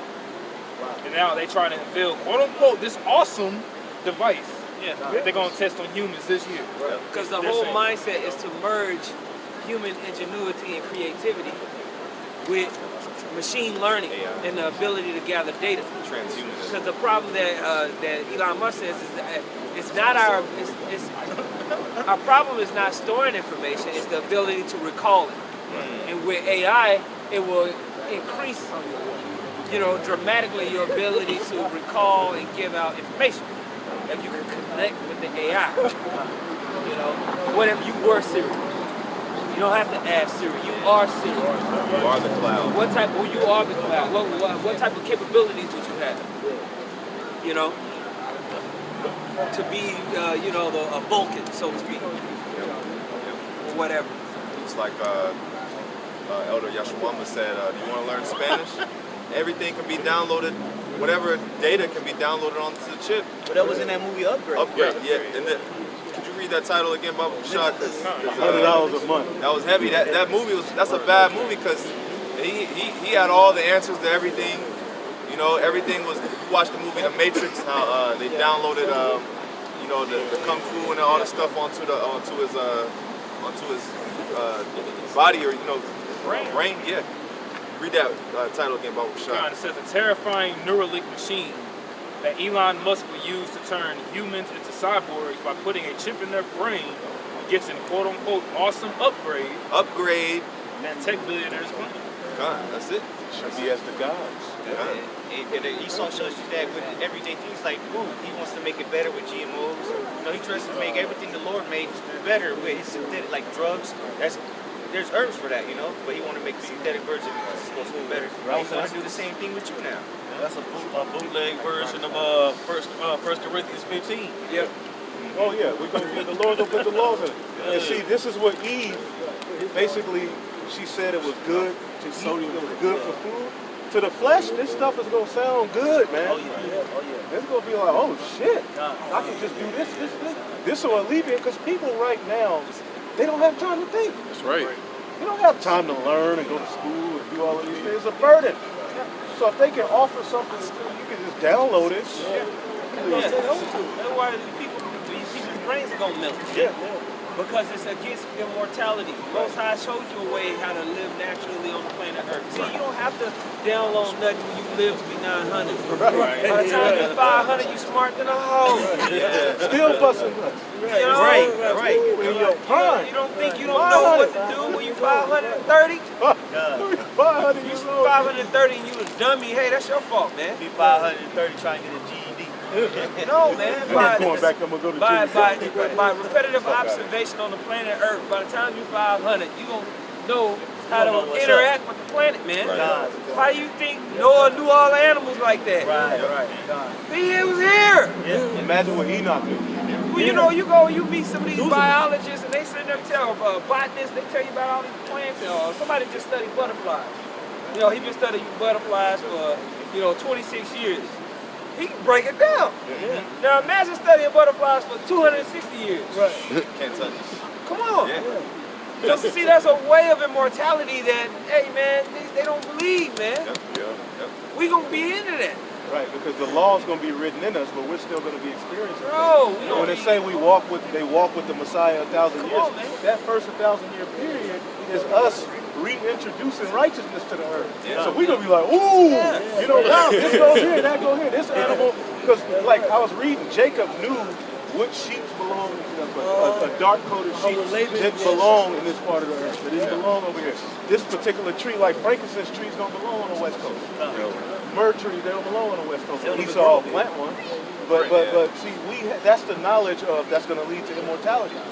That's what Adam was supposed to rule with, and it's coming back to us, in this time, man. Lord willing, they trying to shortcut. Right. It's dumbing people down. That's what it's doing because it's basically if you're relying on Google or the download or whatever the data that Esau is giving you, you'll never be able to think for yourself. Just like these a lot of these children at a young age because they use iPads and phones, it's making them dumb as hell. They grow up with all kind of learning problems and can't receive no type of information because they're used to learning from Esau giving it to them. People don't know where they at. Like where's East? Don't even know. I was looking at an article. Yesterday. It says 50% of Americans can't find their county within their state. If you were to show a state map with just the counties, nobody would be able to point out where their county is at on the map. 50% of Americans, and that was all done by design, man. Because when Esau, a lot of people are dependent upon the grid. One thing I noticed, if you go back 10, 15 years ago, Nobody had GPS. Yeah, You had to have the map. You had to use the map. I remember that. And I ain't, we relatively young, but I remember having to use a map. Yeah. Had to remember phone numbers. That makes you sharp too. Having to remember, you got the phone number up here in your head. Hey, that makes you sharp. Being able to call, like my mom, she don't know how to use cell phones, but whoever she know their number off the top. And I'm like, damn, like you know what I'm saying? But that's make you sharp. Like the elders always say. See, Esau implemented it's called gradualism. He gradually implemented a system of dependency. He made everybody dependent upon his system, just little by little. That land. Yeah, it's just like, wow, when you look up, you find yourself like, damn, I don't even know a number. Yeah, right. I used to watch my father. My father damn near could navigate the whole East Coast and the South without a map because we used to travel a lot. You ride with your grandpa in the truck, he tell you the whole state. This is that, that's this. I got something real quick. This is 2 Corinthians 2:11. Lest Satan should get an advantage of us, for we are not ignorant of his devices. One of his devices that he did in order to get people in their minds warped, it's called his gradualism, man. That was one of the most subtle things that Esau did. He took his time with it. He took his time to implement biometrics when you go to work. Where you just scan your badge to clock in. You ain't considering that this is going to grow and to where it's going to be in your hand. You ain't thinking about it because it's a gradual implementation. Okay? When you look in the school systems, all right, I remember when I was in elementary school, they had the green chalkboards. Go to these schools now, they got what's called smart boards. Okay? They got smart boards. That was implemented through gradualism. Nobody seen it. It was done right up under your nose. You know? Everything that you see around you is gradually changed within the last decade. Even smartphones. I remember when we used to come to camp, we had the camcorders. Brothers had flip phones. I remember that. Nobody was doing that. We started doing this maybe 3 years ago. Before that, it was the camcorders and you was uploading 10 minutes, 20-minute segments. But through gradualism, you're not even thinking that 3 years ago. Right now, look. You have to do that now. You be like, oh, You doing it this week? You doing it that week? Hey, remember when we used to load videos? Loading videos wasn't just putting the video up like that. You had to chop them up in 10-minute increments when we first got on YouTube. But like the apostles had 28 parts. The apostles did that to make sure we were disciplined though too. They're good teachers, man. They do stuff. Hey, be disciplined. Chop it up. Name it. And force you to watch it. So it force you to watch the young because you gotta know what to name the video. You gotta know what the name is. So you gotta watch at least 5 minutes of every clip. You gotta review your work. Then you listen, you go back and listen like, dang. That's the main point right there. You know, that all goes back through just gradual implementation of that image. You know, when you look up now, social media through 4G, that has destroyed the world. When they upgraded the internet speed, it destroyed the world. Through social media. Now you seeing people normally taking selfies. That wasn't normal 3 years ago. It wasn't normal for people to just have a phone and be doing that. That was weird. But now it's a normal thing. It's normal to ride scooters in the middle of the street. There's no true community. And people are constantly seeking validation and thumbs up. You know, people literally have mental breakdowns if they don't get no thumbs up on their selfie. Wow. Seriously? That's how low their self-image is. They got slowies now. You know, you can do slow motion stuff. Yeah, they can do slow motion. Slofies, that's what they call it. Like, oh man. This Edomite, she killed herself because she wasn't getting enough likes on Instagram. Yeah, they were gonna take away the likes. She committed suicide. I got one quick precept. This is Genesis chapter 3, verse 1. You can't thumbs down a bitch. Right. Go ahead. This is Genesis 3 and 1. Now the serpent was more subtle than any beast of the field which the Lord power had made. And Esau, man, he's tricky, man. If you sit down and talk to an Edomite, one thing that I noticed, which I'm pretty sure other brothers probably know more about it, Esau is sizing you up the whole conversation. The whole time. Grabbing you on your shoulder. He don't care about you. He don't. Oh my God. Shaking your hand hard. Because in his head, he's trying to figure out how to trick you. Yep. How to be one up on you. He's subtle. But the whole time he'll give you a cookie. He'll give you a 25-cent raise. Yeah. And when he give you that raise, the first thing, how's your family, man? Yep. Because he want to know more about you, so he can deceive you. Yeah. He's subtle. You know, he gets you. This is the root word for serpent. And that scripture the brother just read. Nakash.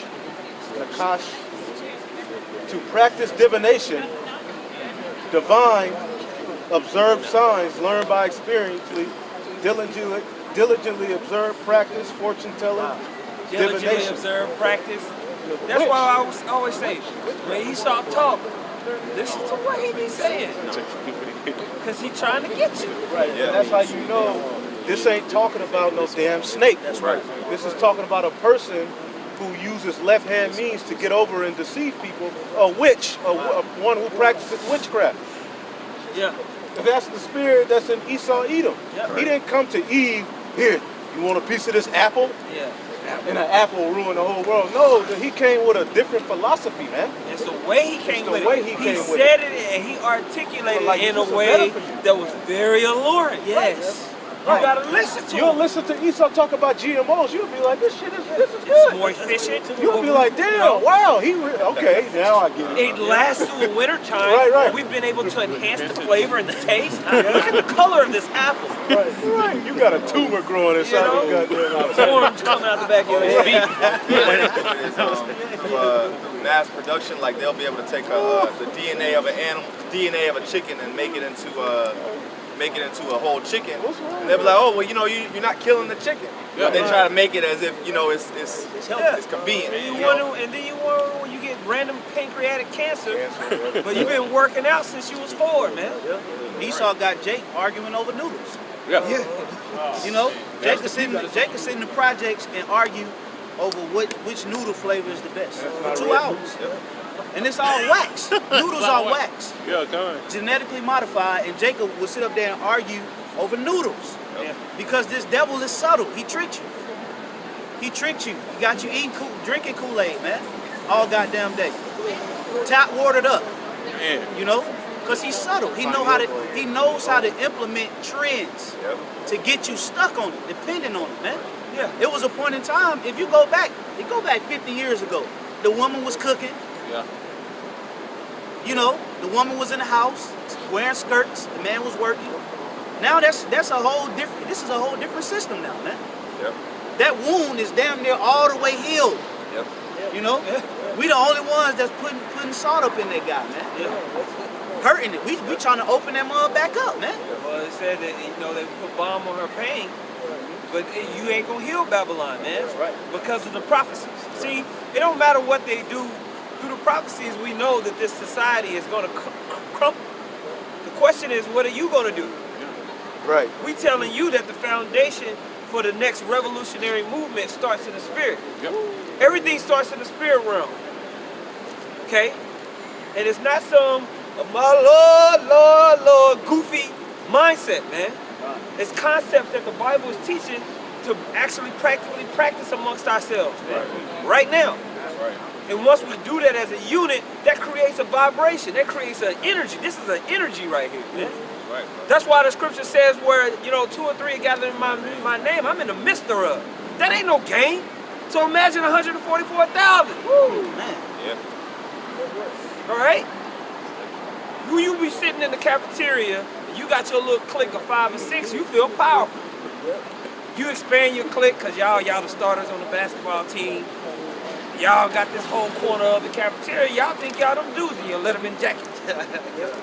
Y'all got your whole code, got a whole handshake, got a way of talking. You can say something, nobody know what you're talking about. That's how me and my partner. Got girls. That's what curls we doing. and contacts and shit. Goofy. Now imagine, you know, coming into a true way of being, man. Coming into your true language. Speaking Hebrew.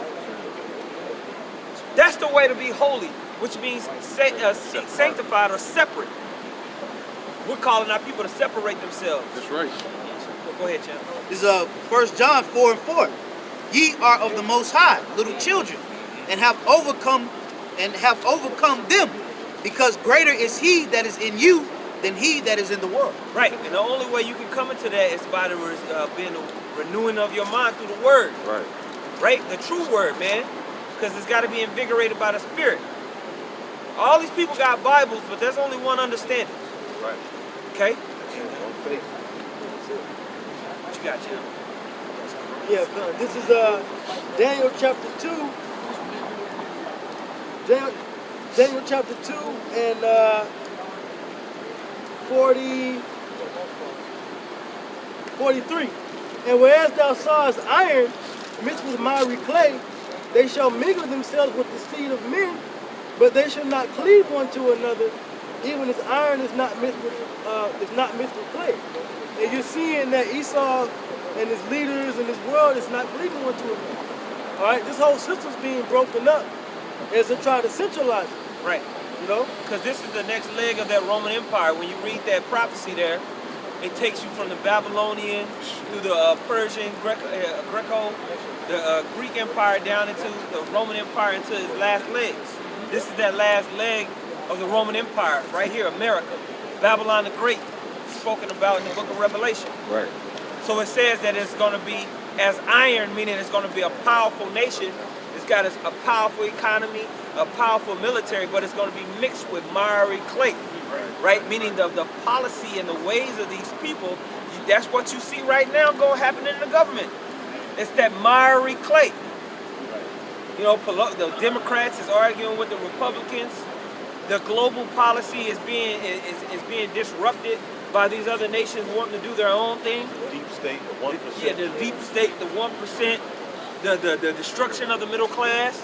That all plays into the geopolitics that's keeping the strength of the iron from really dominating fully on the planet Earth, man. Iron is that military, basically. That's that military They still might. have that sword, Uh-huh. but see, they're just differentiating on opinions. Which, what good is the sword if you drawing it on your own goddamn self? Right. Self-inflicted. Right. This is verse 44. And in the days of these kings shall the power of heaven set up a kingdom. Right, in the days of these kings, the Most High is going to set up a kingdom. All right, and that's why we talk to our people about getting a legacy mindset. Our people don't have a legacy mindset, man. They think a legacy is their Madden game. Yep. They think a legacy is a rap album. How many hoes they fuck? Yeah, a legacy is how many easy women they smashed. All right? Not land. Not true growth. Not being able to conduct themselves in the will of the Heavenly Father on the planet Earth. Right. All right? Integrity and honor. True power, man. When you read the scriptures, it talks about true power. Having a new form. Okay? More than just watching Dragon Ball Z and pretending all damn day. Okay? The Lord changed Jacob's name to Israel, Yashar Allah, Prince of the Power. That word power is Shara, which is basically the root word of Mashara, which is government. So the power that he gave Jacob was the rule, judge. Basically, you're going to be the judge and ruler of the earth, you know? That's right. Through your Hawashah. That's right, man. Right now, you got a man that can tell you can't leave the United States. Man. You got to sign. You got to get a passport. I tell you when you can leave. Wait. Boy. Boy. Pack your pockets on the way out. Examining you hard as hell. Telling you what to do. Telling you this is how you get married. Checking your bag to see what you brought back. Please come back. You're not sovereign. Yeah, when I tried to get gas in another state, my car was blocked. I had to call the bank to get my car unblocked. Your money. Because I was using it in another state. But it's Where's the freedom United in that? States. Where's the freedom in that? Right? The nigga can stop your money that you work for. And you gotta call him, tell him, hey, free up my money in these states on money that I work for. And Jake think that they free. Just like the 401k. 24 to 48 hours. Well, you got a Jake doing life for some damn weed in one for having it in one state, but in the next state, an Edomite. Well, this is our newest strand. Barefooted This with is a some dirty fucked up fingernails. society, man. Yeah. Talking about dude. They say Chicago, since they legalized marijuana, they already made, I think, $12 million off of it. You know, already. But you know what? States that is not illegal, they making that same amount.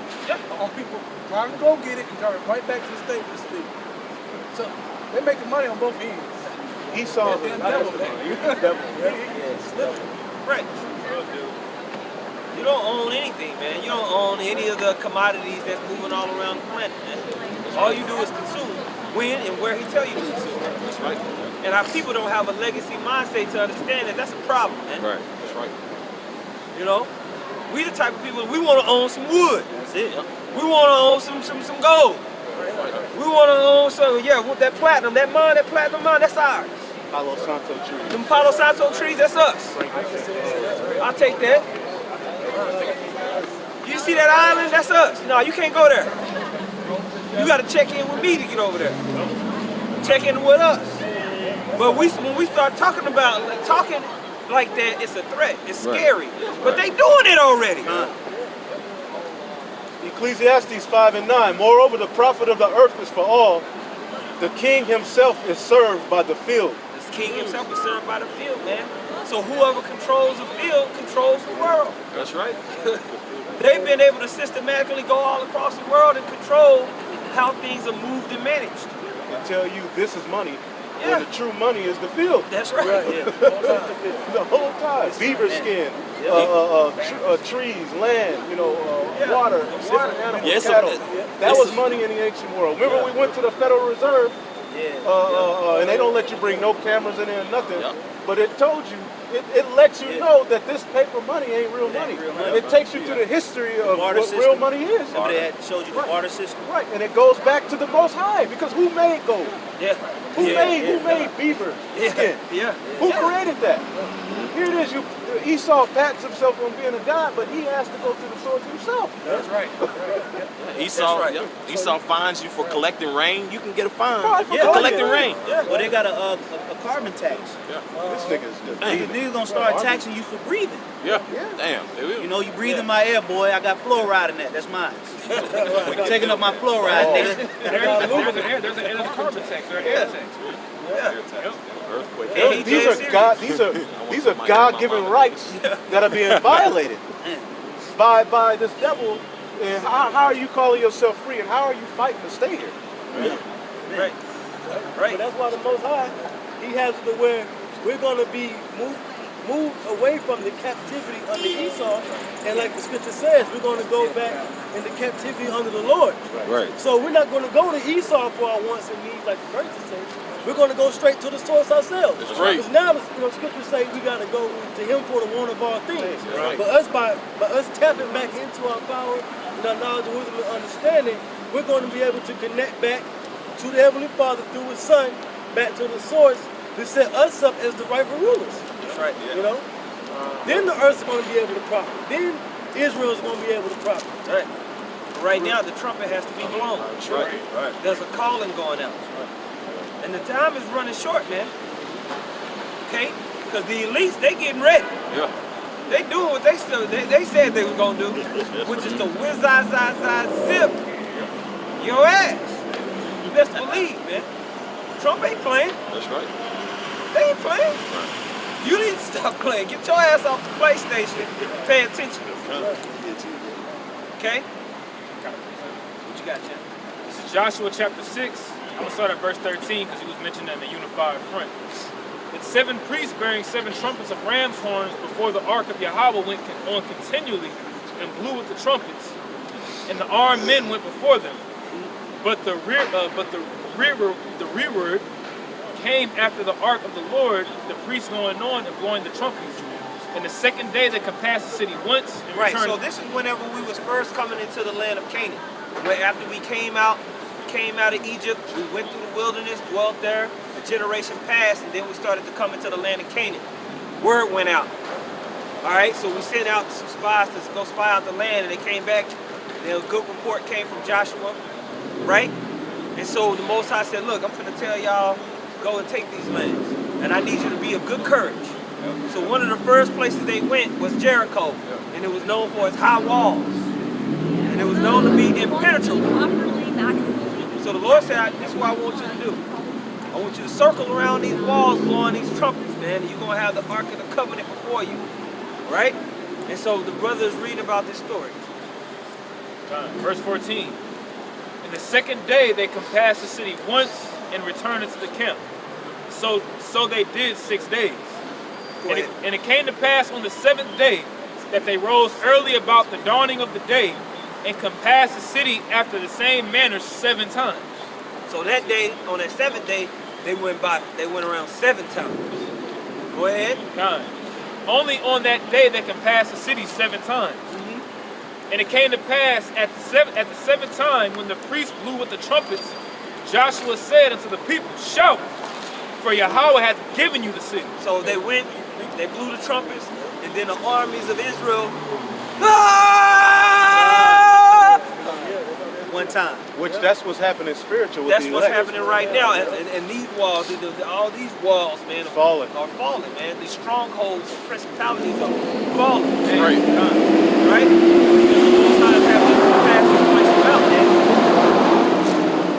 It all starts with hearkening unto his voice. Right. He told them to do that, and they did it. And look what it led to. That's right. Basically, us coming out on these highways and these byways, we're basically those priests. Right. Singing that new song, and it's going that song being sung in unison, it's going to lead to it's pulling down strongholds. Right. It's pulling down and casting down imaginations and strongholds. If I may ask one, because what we're speaking is the breath of life that was breathed into Adam. This is the same thing that the Lord breathed into us pursuant to Ezekiel the 37th chapter. So that breath of life, when we speak, that's the most powerful thing that you can speak about. There's nothing that can eclipse what the apostles and the elders and the other brothers are speaking. Because that's the same breath that gave Adam that understanding. And who was that first Adam? That was Yahweh Shai. So the Lord said in Luke, I think it's Luke 9, he says, as long as I'm in the world, I am the light of the world. But he went back to the Father. So he said, now you the light of the world. So we have the light and we have the breath to chant this place down without even laying a finger on it. Chant down Babylon. That's power. That's power, man. You can't sleep on the power of the word of the gospel, man. Right? So imagine being back in the time of Jericho, circling the walls of Jericho, and being amongst those armies, screaming. Put yourself there in your mind, man. Having faith, believing in each other. Strong. Put yourself there. Imagine the energy that went out there, and then read on. This is what happened. I'm going to jump down to verse 20. So the people shouted when the priest blew with the trumpets, and it came to pass when the people heard the sound of the trumpet, and the people shouted with a great shout. Everybody, man. Go ahead. That the wall fell down flat. If we all started screaming just right here, everybody would be shook. When we do the salute. Go ahead. It says, and that the people shouted with a great shout, that the wall fell down flat, so that the people went up into the city, every man straight before him, and they took the city. So the wall fell down in the city, man. So you better know, whenever you have a city like that, it's not just, the soldiers in the city. It's regular niggas up in that hole. So they was like, how'd they do that? Chaos.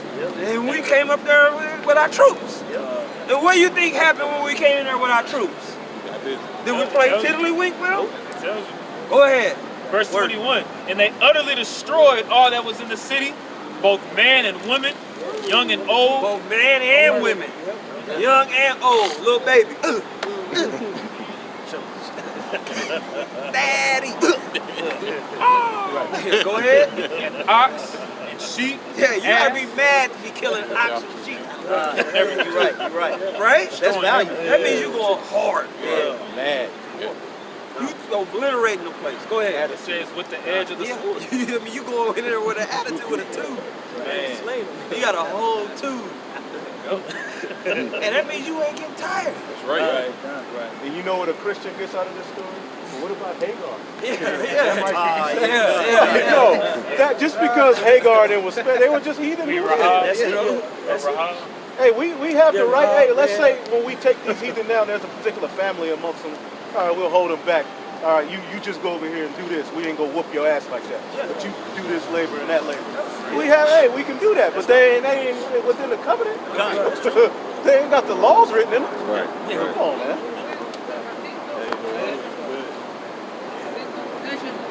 Go ahead, read. Go ahead. That was it. Oh, that was it? Okay, yeah, man. So the Most High is going to open up this place, man. Hey, the Most High is not going to spare. Old and young, men and women. Hey, man, it's going to be obliteration time. Right. So if you got a soft heart for this place, you're going to be caught up in that destruction as well. Okay? That's why the scriptures say, flee out of the midst of Babylon. Deliver every man his place. I got a quick precept. This is Hosea chapter 6, verse 5, just to link up with that shout. It says, therefore have I hewed them by the prophets. I have slain them by the words of my mouth. That's right. We are the prophets, man, to come to tell you before it happens. That's what prophets do. You ain't going to get the prophecies up in the church. They going to talk about the next potluck. Yeah. Well, when the America starts to fall, if you follow in Christianity, you're gonna have an attitude. You're gonna be bewildered. Not to say when we lose things, we're gonna be like, damn, it's gonna be kind of an uncomfortable situation, but we're still gonna have that comfort. You know, it's a prophecy. But if you're a Christian, you're like, wait a minute, what did that nigga say, Reflo? If the Lord destroys America, he's gonna have to apologize. Yeah, God, yeah. You can't, not gonna win with that lifestyle. You think Michael go defend you with saying that type of shit? That means you content with the plight of our people. You know? Yep. Hosea 6 and 5, it says, therefore have I hewed them by the prophets, I have slain them by the words of my mouth, and thy judgments are as the light that goeth forth. And when you think about it, what the judgments that goeth forth is shining the wickedness on this place.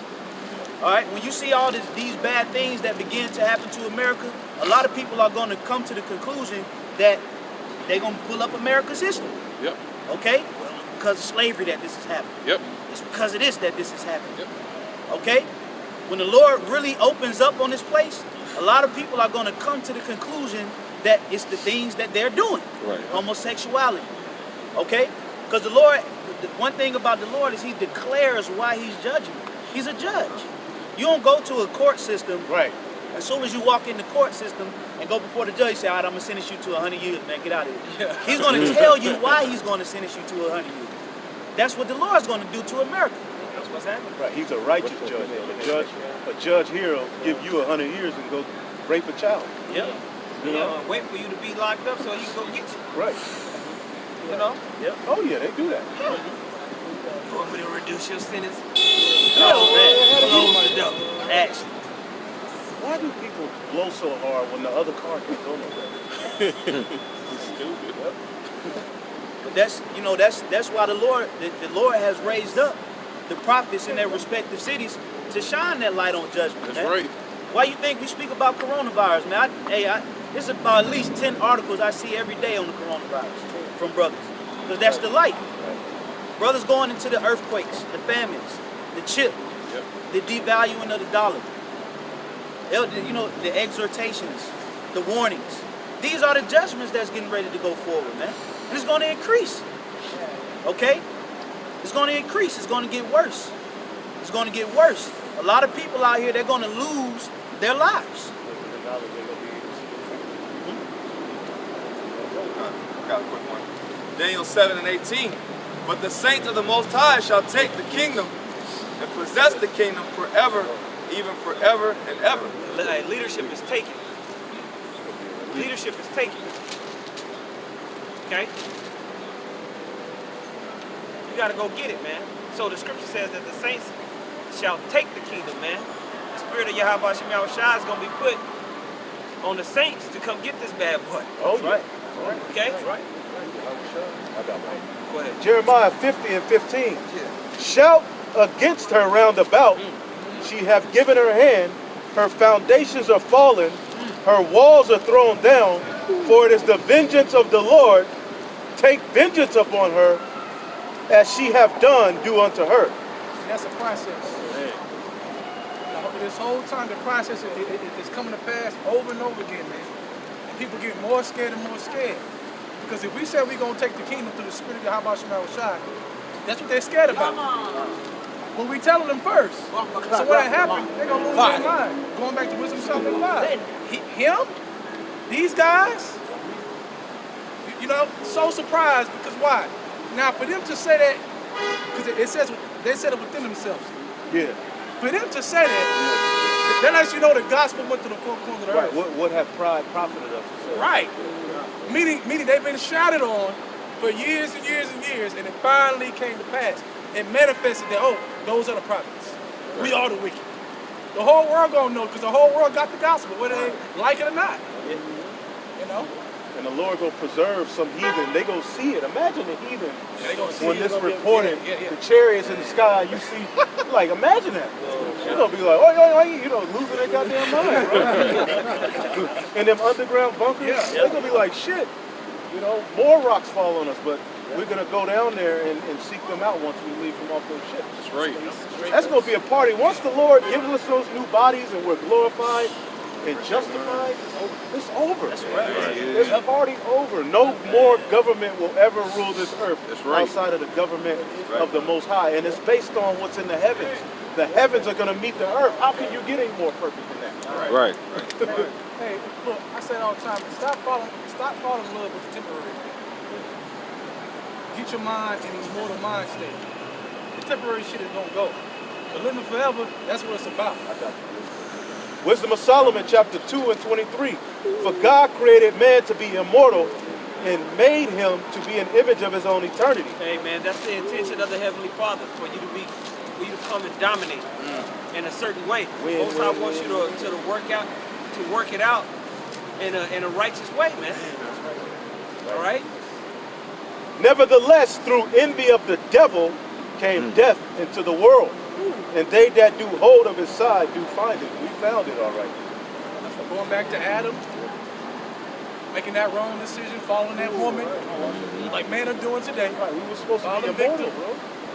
Come on, man. But the beautiful thing is that that's going full circle. So yeah, that happened, but let's get to what it's going to get to. A crown of righteousness, man. Right. If you hold on to your crown. Because you got the crown because you got the wisdom, you understand the truth. But it said hold on, it says hold on to that crown. That's what you and that's the battle. Hold on to your immortality, is what he's telling you. He telling you, look man, you're gonna be immortal if you just hold on to this. You can't beat that, man. You can't beat that, man. We got a lot of Israelites that don't understand that that's really what you're fighting for. To get back into that immortal state. A lot of Israelites don't even know that they were ever in an immortal state. But they'll read Ephesians where it says, you were chosen from the foundation of the earth. What does that mean? How was I chosen from? On the earth is flesh. You erred. Before that I was chosen. What does that mean? That I had to, in a spiritual state, the Lord had to set me apart from all the other spirits. That's heavy, man. Spirits don't die. So if you were chosen from the foundation of the earth, you were in an immortal state. Yeah. Come on. He was there in the beginning. Right. Come on. Right. That's right. That way has not been erased. Right. Never. And you have a lot of camps that teach that the Hebrew was erased. How? How can the Hebrew language, the language of the heavens, be cut off? That's not possible. Right. The language, the name of the Most High, the name that was given to Moses is right here.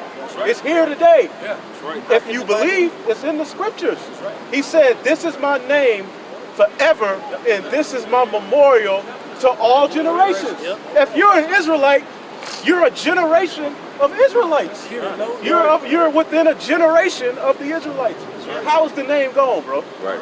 That means you believe Satan. Right. You believe your enemy. That's right. You only the only way you will think that you got it is if the so-called white man tell you got it. Right. If he don't tell you out of one of his books, you don't believe it because you don't have a self-image. That's right. If I could say too, a lot of arguments they like to pose too is that the Bible contradicts itself. But when you read in Revelation the 6th chapter, it said he told them not to hurt not the oil, hurt not the oil or the wine. Right. So if you try to pose an argument that the so-called white man has enough power to destroy the writings of the Lord, you're pretty much telling him that he has more power than the Lord. Right. That's an easy thing to have Satan not to destroy the word. So many stumbling blocks that you can fall into to fall out of the way. You have to have a strong mind. You have no man can take it from you. Because you can sit there and toil over that in your mind. Like, okay, Esau had them, he was teaching us about it. But Esau is set up and ordained. We believe through the Holy Scriptures that he is. As a matter of fact, somebody get Isaiah for the brother real quick. Isaiah 34 and like the last 2 verses real quick. Start at 16, Isaiah 34. I'll read it for you real quick. Seek ye out of the book of the Lord and read. No one of these shall fail, none shall want her mate. For my mouth it hath commanded, and the Spirit it hath gathered them. And he hath cast the lot for them, in his hand divided it unto them by line. They shall possess it forever, from generation to generation shall they dwell therein. That's these scriptures. So we believe through faith that the Heavenly Father has ordained the affairs of man. Man is not on his own agenda. So even if Esau had the mind, well, I'm going to alter this, I'm going to alter that. The Heavenly Father, you can never take away the true understanding. Because it's spiritual. It can't be touched by this world. When he about to fill his belly, right? That's when it's gonna, right when we say when he eating, he gonna be in straits. Right. It's gonna be sour, man. Bro, there are so many arguments that can be made in the flesh, and you'll drive yourself crazy if you try to. The bottom line is that he is, and we believe that. That's our faith. We believe Yahweh. What does that mean? He exists. He is. By Hashem Yahweh Shai. That's what we believe. We're not gonna let this world take our crown away through gray areas and doubt. No. But they don't. But anybody that comes up against us, they don't got an answer. They don't know. Right. Now we have people come up here trying to debate us and this, debate us and that. What's the answer for our people, man? All your answers is to bow down. Right.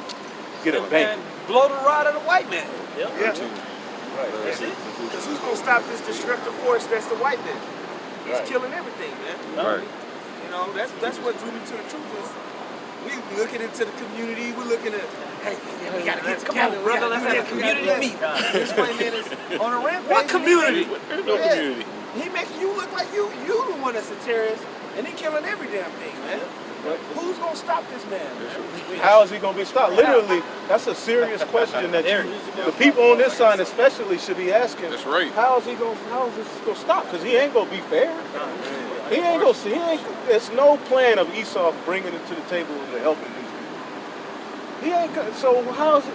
The Bible, like, what did Asaph say? When I came into the congregation of the Most High, then understood I therein. This is the comfort. This is it. This is it, man. There's no other way. There's no other way. I got scripture. This is going back to what brother was saying about us getting victory over this world. This is 2nd Ezra chapter 7 and 56. For while we lived and committed iniquity, we considered not that we should begin to suffer for it after death. Then answered he me and said, this is the condition of the battle, which man that is born upon the earth shall fight. If I could say something, if death is the end all be all, then how do you suffer after? You know, how do you suffer after something that's the end of it? Okay, that's really the beginning of the process of judgment when you die. Okay, because the scriptures tell you in the book of Ecclesiastes, the 3rd chapter, it says, "I saw the place of judgment under the sun, which is the earth." So the Lord pretty much puts you back in a new body to carry out that judgment. Yeah, man. Because if you was a king and you had a kingdom, and somebody came and stripped you and killed you and took the kingdom, when you come back, what you gonna come back to? Slavery. That's it. That's what happened, man.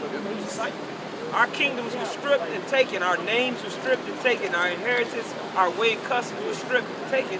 We came back into nothingness, man. Wow. Hell. Generation upon generation because of disobedience. Right. The only way that we can reinvigorate our people is to come back into this word and reestablish our inheritance, but it starts in the mind and the spirit first. That's right. Everything rises and falls off belief. Right. Right? Understanding that you are a result of the actions of your forefathers. Right. Understanding reincarnation really puts a serious spirit. People who don't believe in reincarnation, notice they don't care what they say, they don't care what they do. They're proud. And when you read Wisdom of Solomon, one of the characteristics of the ungodly is that they don't believe in reincarnation. When you read Wisdom of Solomon in the 2nd chapter, they don't believe in reincarnation. They're ungodly, so they don't give a fuck about what they do. Yep. You know, or say. That's a curse to not care about your leaving a legacy. Yeah. When you just live a life of just I just YOLO, and you leave the place trashed the hell out. Black excellence. You know, that's a curse, man. Right. You'll sleep with another man's wife, and I'll get away with it. Yeah. And you don't think, how could this affect me or my seed on down the line? You don't have that in your. You should be thinking, I want my ceiling to be my children's floor. That's right. For them to continue to build. Hey, my father's father didn't leave him an inheritance. He didn't know anything about that. He didn't know the first thing about it. But Esau, you see some of the raggediest Edomites how they got $100,000 in their bank from their father. You know? Yep. Yeah, and that's just the truth of the matter. And that's what we got away from. Through that process of reincarnation, which was, hey, that's really one of the heaviest judgments. It's coming back. That's why Tupac would always say he feared coming. How we say it? Feared reincarnation, because he know if he came back, he gonna have to pay for all the shit that he did. Yep. Okay. So that's one thing that the Lord got us with. Like, okay, you can act the fool now. I get you on the back end. I bring your ass back. You'll be an albino. You'll be blind. Well, he did that to a whole line. What's that name? Name it. Gehazi. Yeah. Basically, your seed, you know, you got these black only Israelites. Well, there's a seed to this day who don't have any pigment. That's right. The Lord could curse your seed, man. You know, that's what happened to us. But through that's why the scriptures say, let us go before the throne of grace boldly. Because now that we're sending up our sacrifices, saying, Lord, please forgive me. I'm sorry. You don't even know. You're probably apologizing for something that you offended the Lord in 1,000 years ago. Yeah. You are. You know? And the Lord has forgiven us for that, man. Mercies of David. That's why we got to come out here and do this, man. Okay? This is our only shot in being able to come back and bring our people back into everlasting life. That's right. We may live. I say it in every sacrifice you make, as far as coming out, being a brother, doing the lessons, all those different things, all those turtle doves and all those bullocks and all those rams that we messed over back in the day. You were Tony for all that. Yeah, that's real. Hey, you doing all that so you can resurrect your house shot. Coming back. Okay, on the flip side, you got some coming back for judgment, okay, and they get tortured. You got those that's coming back for the righteous things in their faith, okay, to live. Right. That's right. Second Ezra 7 and what is this? 57. Then he answered me and said, this is the condition of the battle which man that is born upon the earth shall fight, that if he be overcome, he shall suffer, and thou hast said. Right, that's the battle, the flesh against the spirit, man. You know, because we were supposed to just be immortal. We're supposed to just follow that way. But through sin, now we got this battle to suffer, to try to do right. See, when we're brought into that new covenant, it's no longer going to be that fight. You're not going to fight in your mind. Man, I'm tired. I don't feel like this in the spirit. A brother call you, you get an attitude. Now you got an attitude. The flesh. The flesh is the ultimate answer. The flesh. The fight. You know, this is the condition of the battle. But if you be overcome by the flesh, then you're none of the Most Highs, man. But it's a serious battle. And 2019 showed me I'm in a fight. We're in a fight. It's a true fight. It's a fight. You have to maintain a vision. The scripture says that a man without vision shall perish. If you don't keep a kingdom mindset out in front of you, then you'll be focused on losing it on this side, man. Right. Worldly sorrow will creep into your mindset. They love not their lives unto death. You have to love not your life unto death. You have to understand what you're fighting for. It's bigger than just your individual, your individual walk. And you have to know you will come back. Right. Right. Yep. So when you come back, are you gonna come back in the seat of a whole ass nigga? Or are you gonna come back in the seat of a righteous man that put forth all his treasures and jewels in heaven, because the Most High is faithful. So you got to keep a kingdom mentality in your mindset, in your actions, and what you're doing, right? Can I pull the scripture real quick? Real quick. This is 2 Corinthians 4 and 16. It says, "For which cause we faint not." We faint not.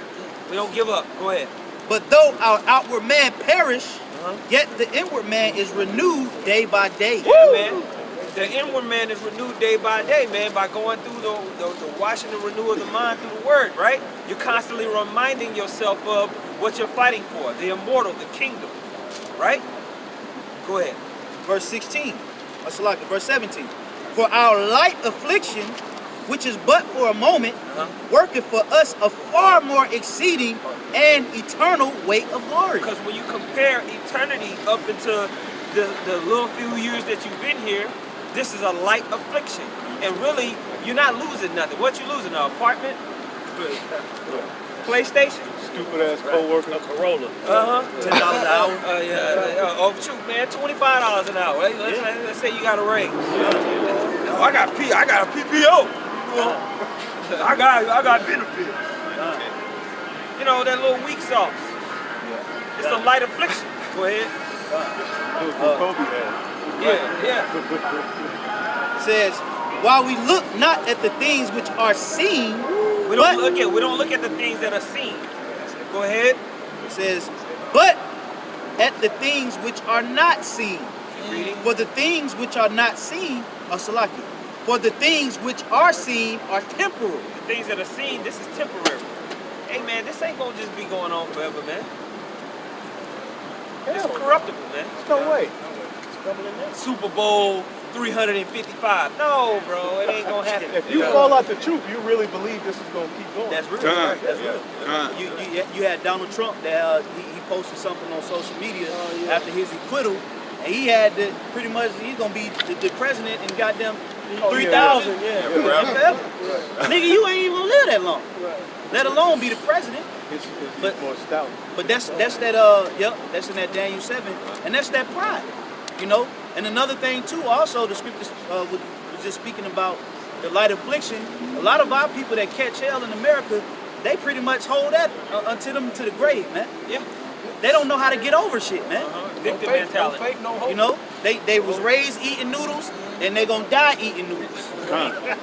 They don't want to change their diet. There's a noodle demon out here today. What's going on with you goddamn noodles? Hey, the ramen noodles got a real spell on them. It's a real. And then Jake made it. Master P got all his goddamn money, and he comes out with some noodles, some new noodles. Like nigga, you couldn't come out with something else. That's all they can afford. They can afford. Because like what the elder's saying, they don't have the immortal mindset. They just know the hood. Right. They're going to implement the hood in everything. Because you know why? Ultimately, the hood broke Jake. Yeah. It broke Jake, man. And they can't let it go. A lot of women are hurt. They were molested, and they cannot let it go. So for the rest of their life, they're going to grow up bitter. They're going to grow up mean and a thought. Because they cannot get over the hurt. We getting over this shit, man. How do you break that cycle? Yeah, well, a lot of women are thoughts out of spite. Yep. Because they got a low self-esteem. So, you know, I'm gonna do what I want. That's how you do it. And now, when you grow in the spirit, that shit turn you off. Yeah. The type of women. Go ahead. But you be thinking like, man, well.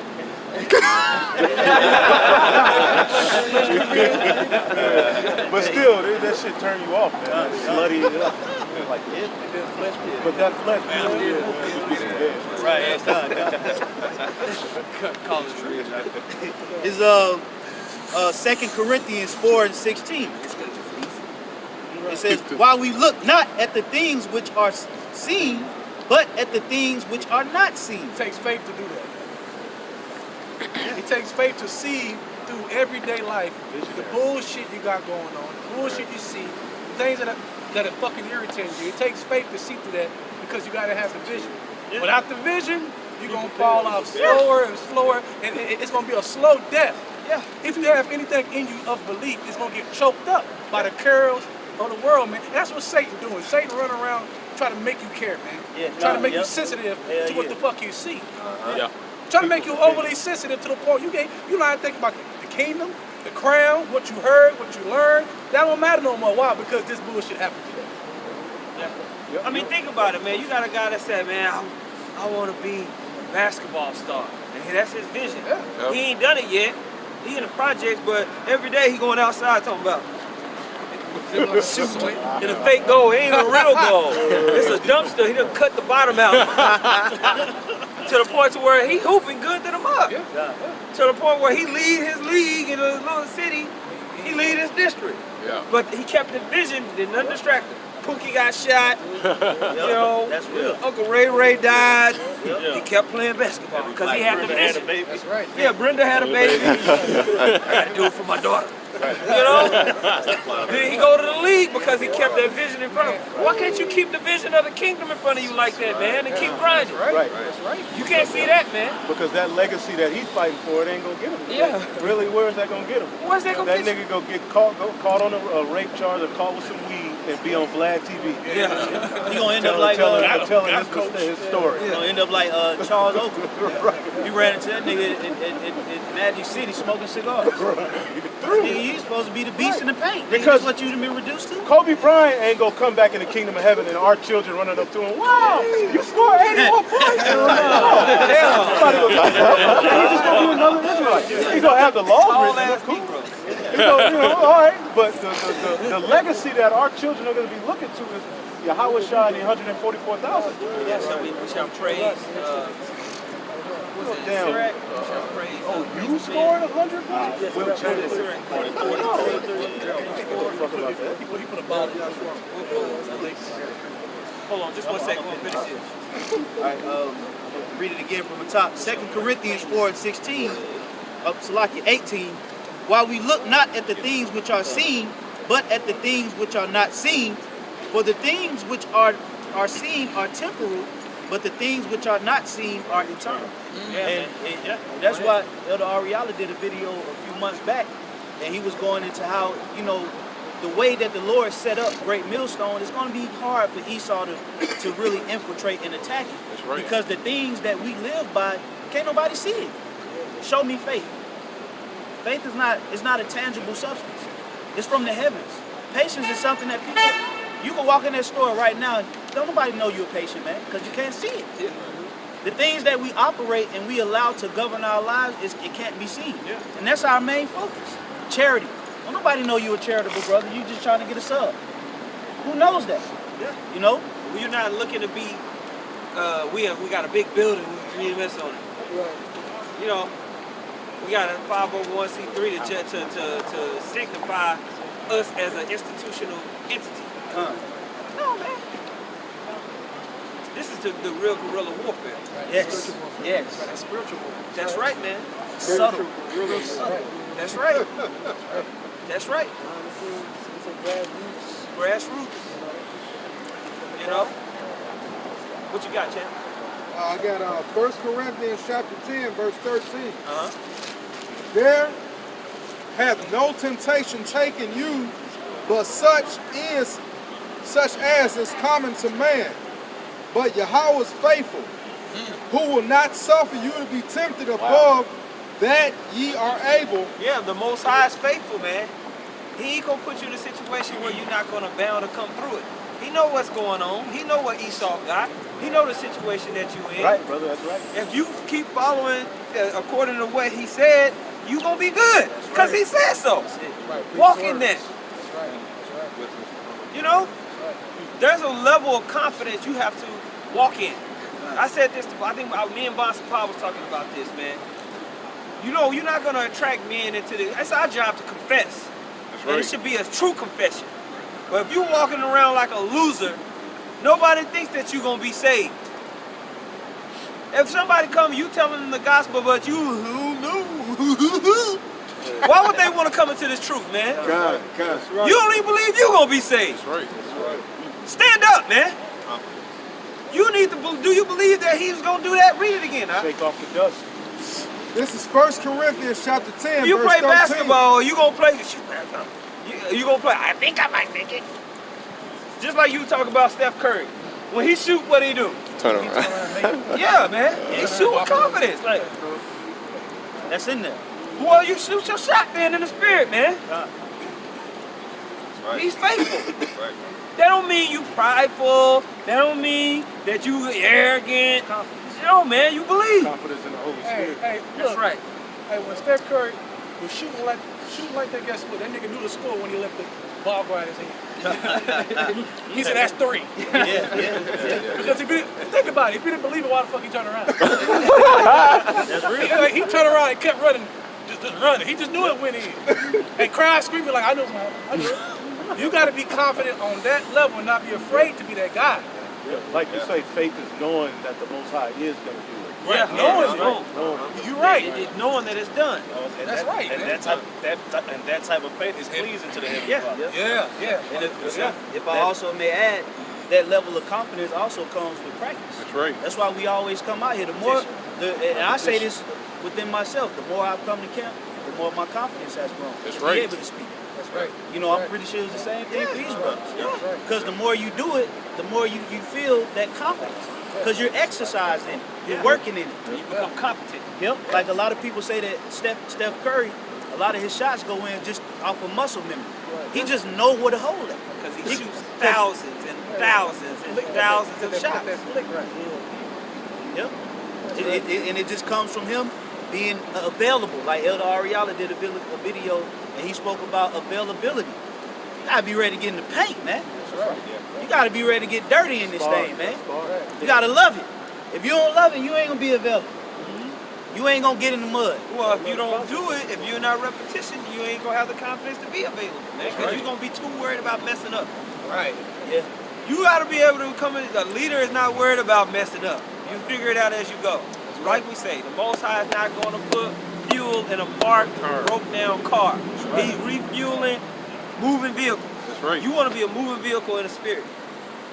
So the Most High continually is going to fuel you to keep pressing and going to another level and doing more. Right? Right. I know brothers got heat calls or something. I know everybody's locked and loaded. Did you want him to read that again? Yeah, I just want him to finish that, Father Prashad. There had no temptation taken you but such as is common to man, but Yahweh is faithful, who will not suffer you to be tempted above that ye are able, but with the temptation also make a way to escape, that ye may be able to bear it. Now what? Beautiful. Real quick, when you think about that, that don't mean you ain't gonna miss the shot. That don't mean you ain't gonna miss the shot. Well, that last part, read it one more time, Mike. That last part at the end. That ye may be able to bear it. That's fall and get back up. Meaning bear it, the whole thing. Because you're gonna miss and fall sometime. Righteous man falls 7 times and get back up again. So we gotta understand the fullness of what they're saying. Because you'll hear that and think, oh, no, you're gonna fall, but your faith gotta get you back up. It's written for you to win. That's right. You might miss a shot, but it's written for you to win the game. Get back up. Keep playing. The game is rigged for the elect to win. That's right. That's right. They say it's not a loss, it's a lesson. That's right. It's experience. That's right. That's right. That's right. Yeah, I got something. Going back to just being available. This is Ecclesiastes chapter 1 and verse 19. It says, "Wisdom raineth down skill and knowledge of understanding, and exalteth them to honor that hold her fast." And exalted them to honor that hold her fast, man. All through the Spirit, man. That's why we give double honors to the apostles and elders, man, that taught us this word, man. Why? Because skill had been rained down upon them, man. Through continuing in this word, man. Held on to it. Right? And you got a lot of guys that didn't make it far in the NBA because they just lost the love of the game. They didn't hold on to the love of the game. So guess what ended up happening? They niggas got sorry. They got cut. And they got mad. And then they, started doing other snorting cocaine. Because they lost the love of the game. I'm saying, meanwhile, the Lord told the apostles to put the net on the other side of the boat. Now the net broke. Yeah. You know what I'm saying? They put it on the other side of the boat like they was told, man. Yeah. And that's our job, to continue to carry the torch. That's right. Until that vibration goes out. Because this is the hastening of the day. Right? We calling on the return of the Lord to this place. That's why all hell is breaking loose, man. The more brothers rising up in the spirit and confessing the name of the Heavenly Father in truth is causing a paradigm shift. That's why wars is popping up, the earth is shaking, fishes is jumping out the sea, birds is dropping out the air, pestilence is taking over whole continents. You know, just dying. Okay? It's going down. Crops ain't growing. All right? Because, hey, the spirit is a paradigm shift is happening because this wisdom is rising up. Okay? And so all this chaos increases in the left hand side increases, and so are the men of the Lord. You know, they're waxing bolder and bolder. Yeah. You know, as more judgments coming, man, you're gonna see the men of the Lord. You know, the ones that are truly grounded, their faith is gonna increase as this judgment comes in. That's right. That's right. It's Matthew 24 and 14. And this gospel of the kingdom shall be preached in all the world for a witness unto all nations, and then shall the end come. Right, and they done messed up with this whole internet. Oh man, they done messed up. Because now you got camps all across the world, not just in America and all the major cities. Pretty much almost every major city has a camp in America. But now you have brothers popping up all across the world. Central, South America, Africa, different parts of Europe, right? East Asia, everywhere, man. Calling on the name. Yeah, spiritual Skynet, man. That's right. They launched the internet, and that true knowledge of our people, who we are, just went out. It's taking over, man. Right? We're gonna be the Terminators out here, man. That's right. They invisible. You know that? You gonna bring that up? Yeah. It's Sirach 44 and 1.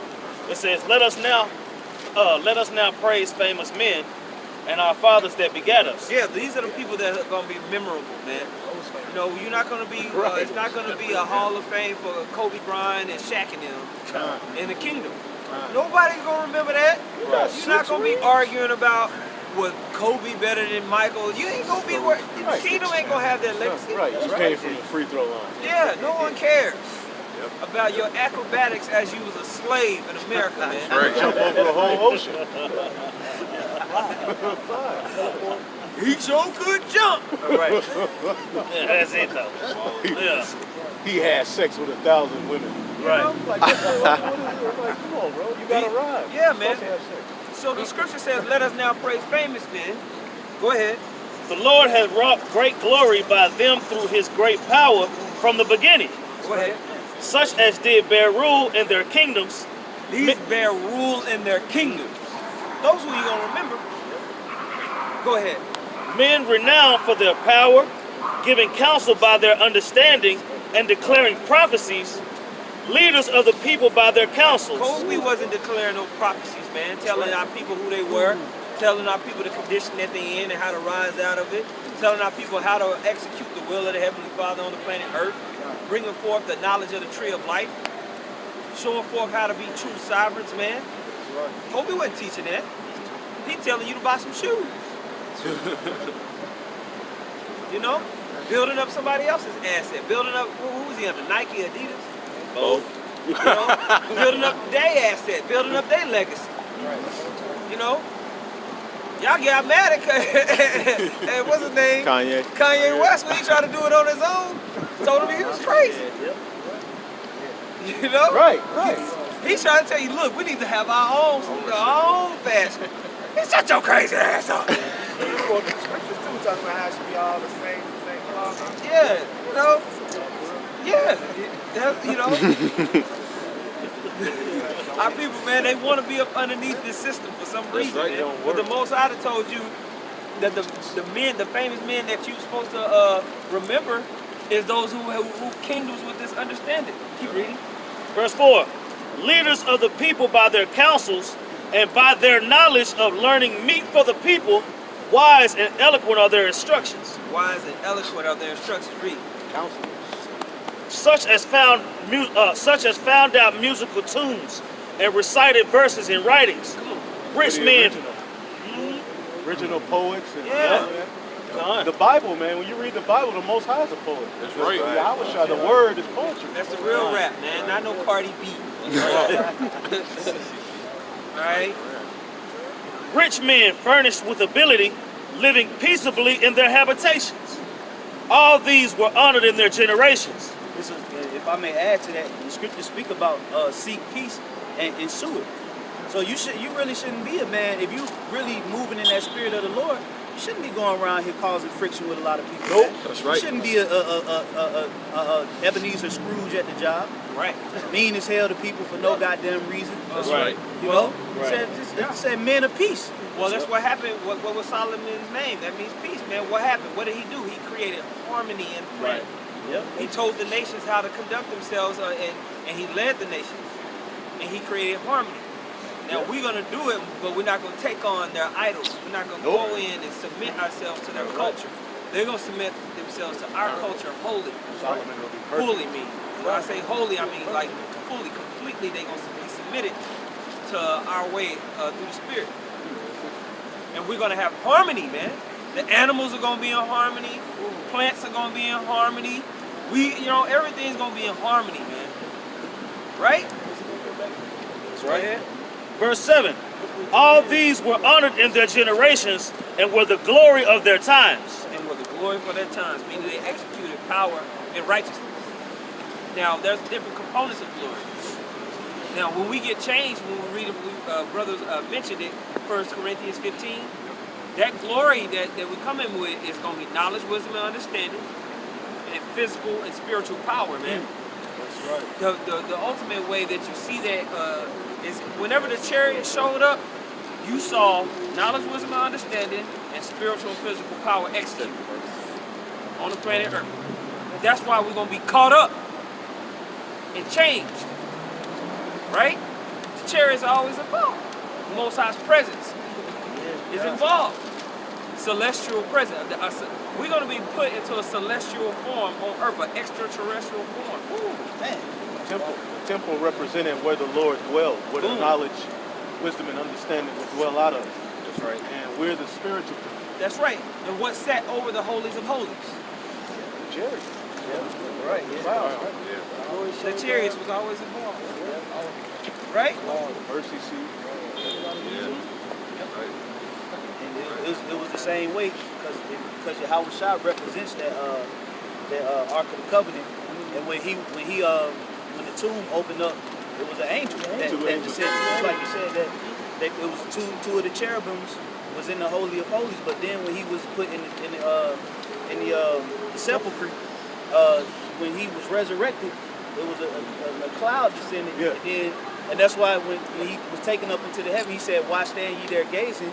The same way you see of the Son of Man go up, shall he return." Right. That's why he's not gonna meet thee as a man, because when he comes back, he's gonna come and gather all of those that's up under that covenant. Right. That's written in that book of life, man. Woo! Exclusive. By name. We always talk about how this is exclusive. Bro. It's heavy. You know, you can't get to the table. It's exclusive. You want to get into the section, you're going to have to put something in. Okay? Yep. Take it to the feast. Faith without works is dead. That's right. More? You want to keep going? We can keep going, but if other brothers got precepts, yeah, you can go all day with this chapter. Yeah, we're going to bring that out. I went over to the famous renowned. This is Zephaniah 1 and 19.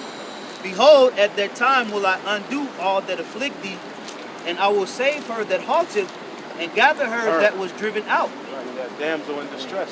That's us, man. We're calling out. Literally, we're fulfilling Deuteronomy, the 22nd chapter. We're calling out. This man is trying to, come and put his hand on. We're calling out. As a nation. And you got Jake that ain't calling out. They're just opening their legs. Right. Yeah. They're just opening their legs like whores. We're actually calling out, man. This dude, come save us. He said he's going to say, we're betrothed already. We're promised him, so he's going to save her that halted. So this whole book is poetry, man. And if you don't have a spiritual mind, you ain't going to get this. How could you got to have a key. Like, something got to be given unto you to either teach it or to understand it. So you blessed if you on the other side listening. You blessed if you on this side teaching. That's right. You know, you blessed, man, to understand this knowledge. This book is like a puzzle, man. Like, you gotta know. You can't really put it in words. It's a literal spiritual mystery, a puzzle that, man. Go ahead, read that again.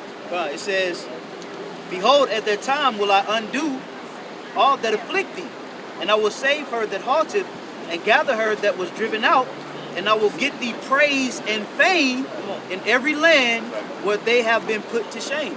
And if I may add, that's talking about the whole world. Because who invented martial arts? Jake, who get the credit? These Moab.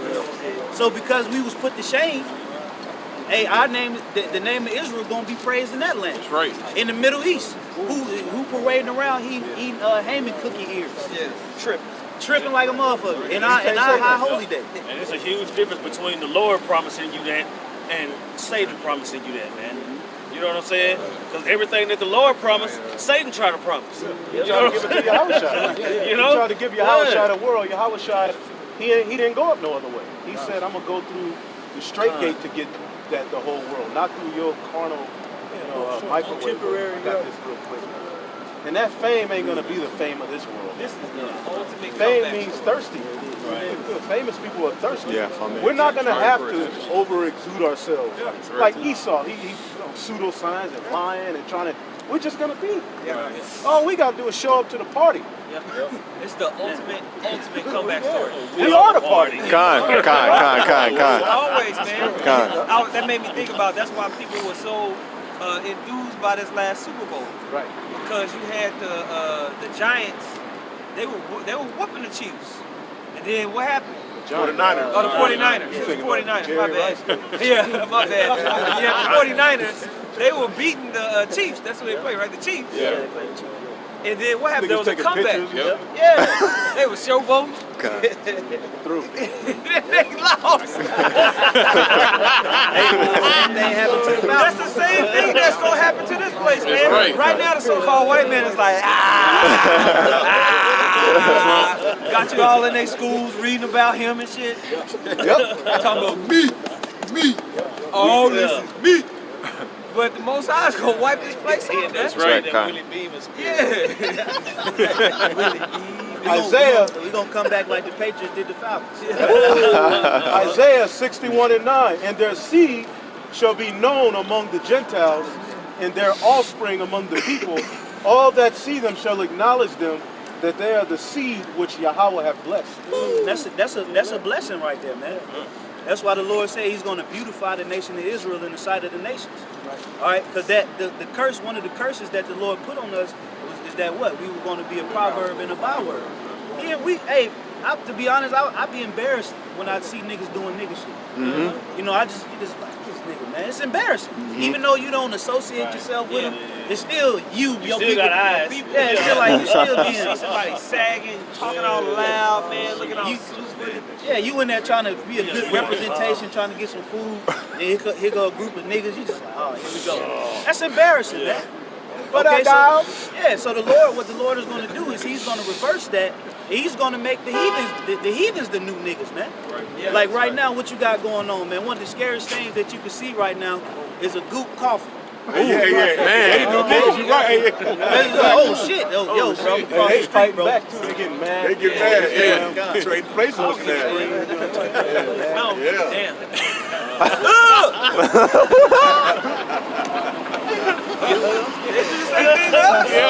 They're the new niggas.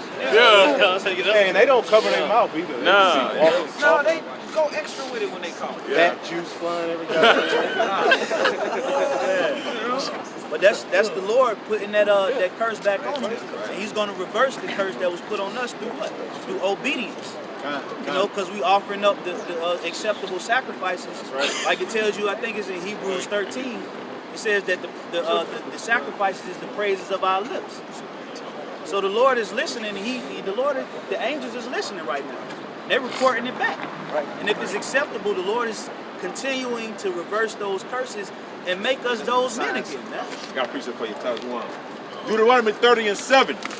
And the Lord thy power will put all these curses upon thine enemies and on them that hate thee, which persecute thee. That's right, and that's what's happening right now. We're seeing, we're seeing the Edomites are the biggest enemies on the face of the earth. When it was one point in time, you go a couple of years ago, man, everybody loved this devil. Tarzan, remember Tarzan? Yeah. Everybody loved this so-called white man. They were vacationing over here. Now you look, man, people are trying to move back to their native country, man. You know? He's all hooked on drugs. His scientists are now being questioned. Like he's losing that grip. It's like there was a time where everybody just knew Darwin was the man. That was the truth. Even Christians. But now people are starting to figure out that this is Christianity is fully exposed. Oh, they don't have they're done. Christianity is being exposed not even only by the Israelites. Everybody is exposed in Christianity, man. So Esau is backed into a corner. You know, it's a two-edged sword too, because you got certain people leaving from the Bible all the way because Christianity just bugged them out. To the point that they don't even think the Bible is. This is Jeremiah chapter 30 and 10. Therefore fear thou not, O my servant Jacob, saith the Lord, neither be dismayed, O Israel, for lo, I will save thee from afar, and thy seed from the land of their captivity, and Jacob shall return, and shall be in rest and be quiet, and none shall make him afraid. So the Lord is going to turn our captivity. He's going to turn our captivity here, turn us back to our land, and none of these nations are going to be able to call us nigger and spick and all these names. No, they're going to understand and know that Yahweh has placed his name upon us and that we are his sons. They shall know that we are the powers in the earth. That's right. Wow, look what their righteousness has led to. They're going to be looking at the trees and fruit, air. They're going to have to speak Hebrew. They ain't going to be able to eat rats. They ain't going to be able to eat bats. They're going to have to live up to a righteous standard. And after that 1,000 years of indoctrination, when they see the earth, they're going to be like, this is the way. It's going to take 1,000 years. Because the beauty of the Lord is, he ain't going to snap his fingers and the whole earth just turns back into paradise. He's going to allow that seed, which is blessed, to actually rule it. And that way be implemented, and the heathen are going to have to come under that order, man. Or they're going to be judged. Just like you get a stop sign ticket, or you go through a yellow light, you get a damn, some mails 2 weeks later, you going through the damn yellow light. Well, if you think about eating a pig or whatever, that anything that goes against the laws in our kingdom, you're going to be dealt with. He's talking about the dispensation of time. And it's beautiful that we're going to be able to reign in that time and enjoy it. And all its fullness and grace. We tell you in, I think it's in Isaiah 11, it said the Lord is going to make wisdom and knowledge to abound as deceit. So the Lord is going to give us access to our brain to be able to understand what heathens is even thinking about something or something. To be able to correct them. Because I can't remember who did the video, but everything starts with a thought. Thoughts lead to actions. Actions lead to what? To habits, and so on and so forth. So if we can stop that thought, which that's why Esau want to get the world to. He want to control your thoughts. He wants that type of authority through carnal means. We ain't gonna need no chip. We basically can a hologram of us to show up, or a representative of you. You might just send one of your representatives. I send a Hamite to go to another heathen ass going off. However we do it, we gonna do it. But we ain't gonna it ain't gonna be no struggle it's gonna be. It's cool, man. It's cool to think about, man. But it starts with your personal belief. And it starts with putting that belief into action. All right? So it starts off just by step getting into the word, man, and start living the word. All right? That's why the Most High is assembling this body right here, so you can go through that process of learning it. We're in a time of grace, but that door is closing. Right. So this is a calling for those who hear this word and it's speaking to you. And don't just sit on your couch and laugh and giggle. Really take these things in and begin to study and make diligence to make your calling and election sure. That's right. All right? Put these things to practice, man. Get into the word. Ask questions. Take yourself seriously. because times are becoming more serious. Buddy. All right, we're out here because we take the word that we read seriously. So we were willing to go out and put our life on the line in front of all these people, in front of all of you, in order to confess what we believe. That's right. That's the ultimate form of showing what you believe, is to confess it out loud in front of people, man, to be bold about it, okay? So what does that mean for you? Take this word, take what we're saying, continue in it, and live it, okay? If not, you'll die. That's right. I got a quick precept for you. This is James chapter 1, verse 22. But be ye doers of the word, and not hearers only, deceiving your own selves. Did you hit 21, Mama Kasha? Right, this is James 1, verse 21.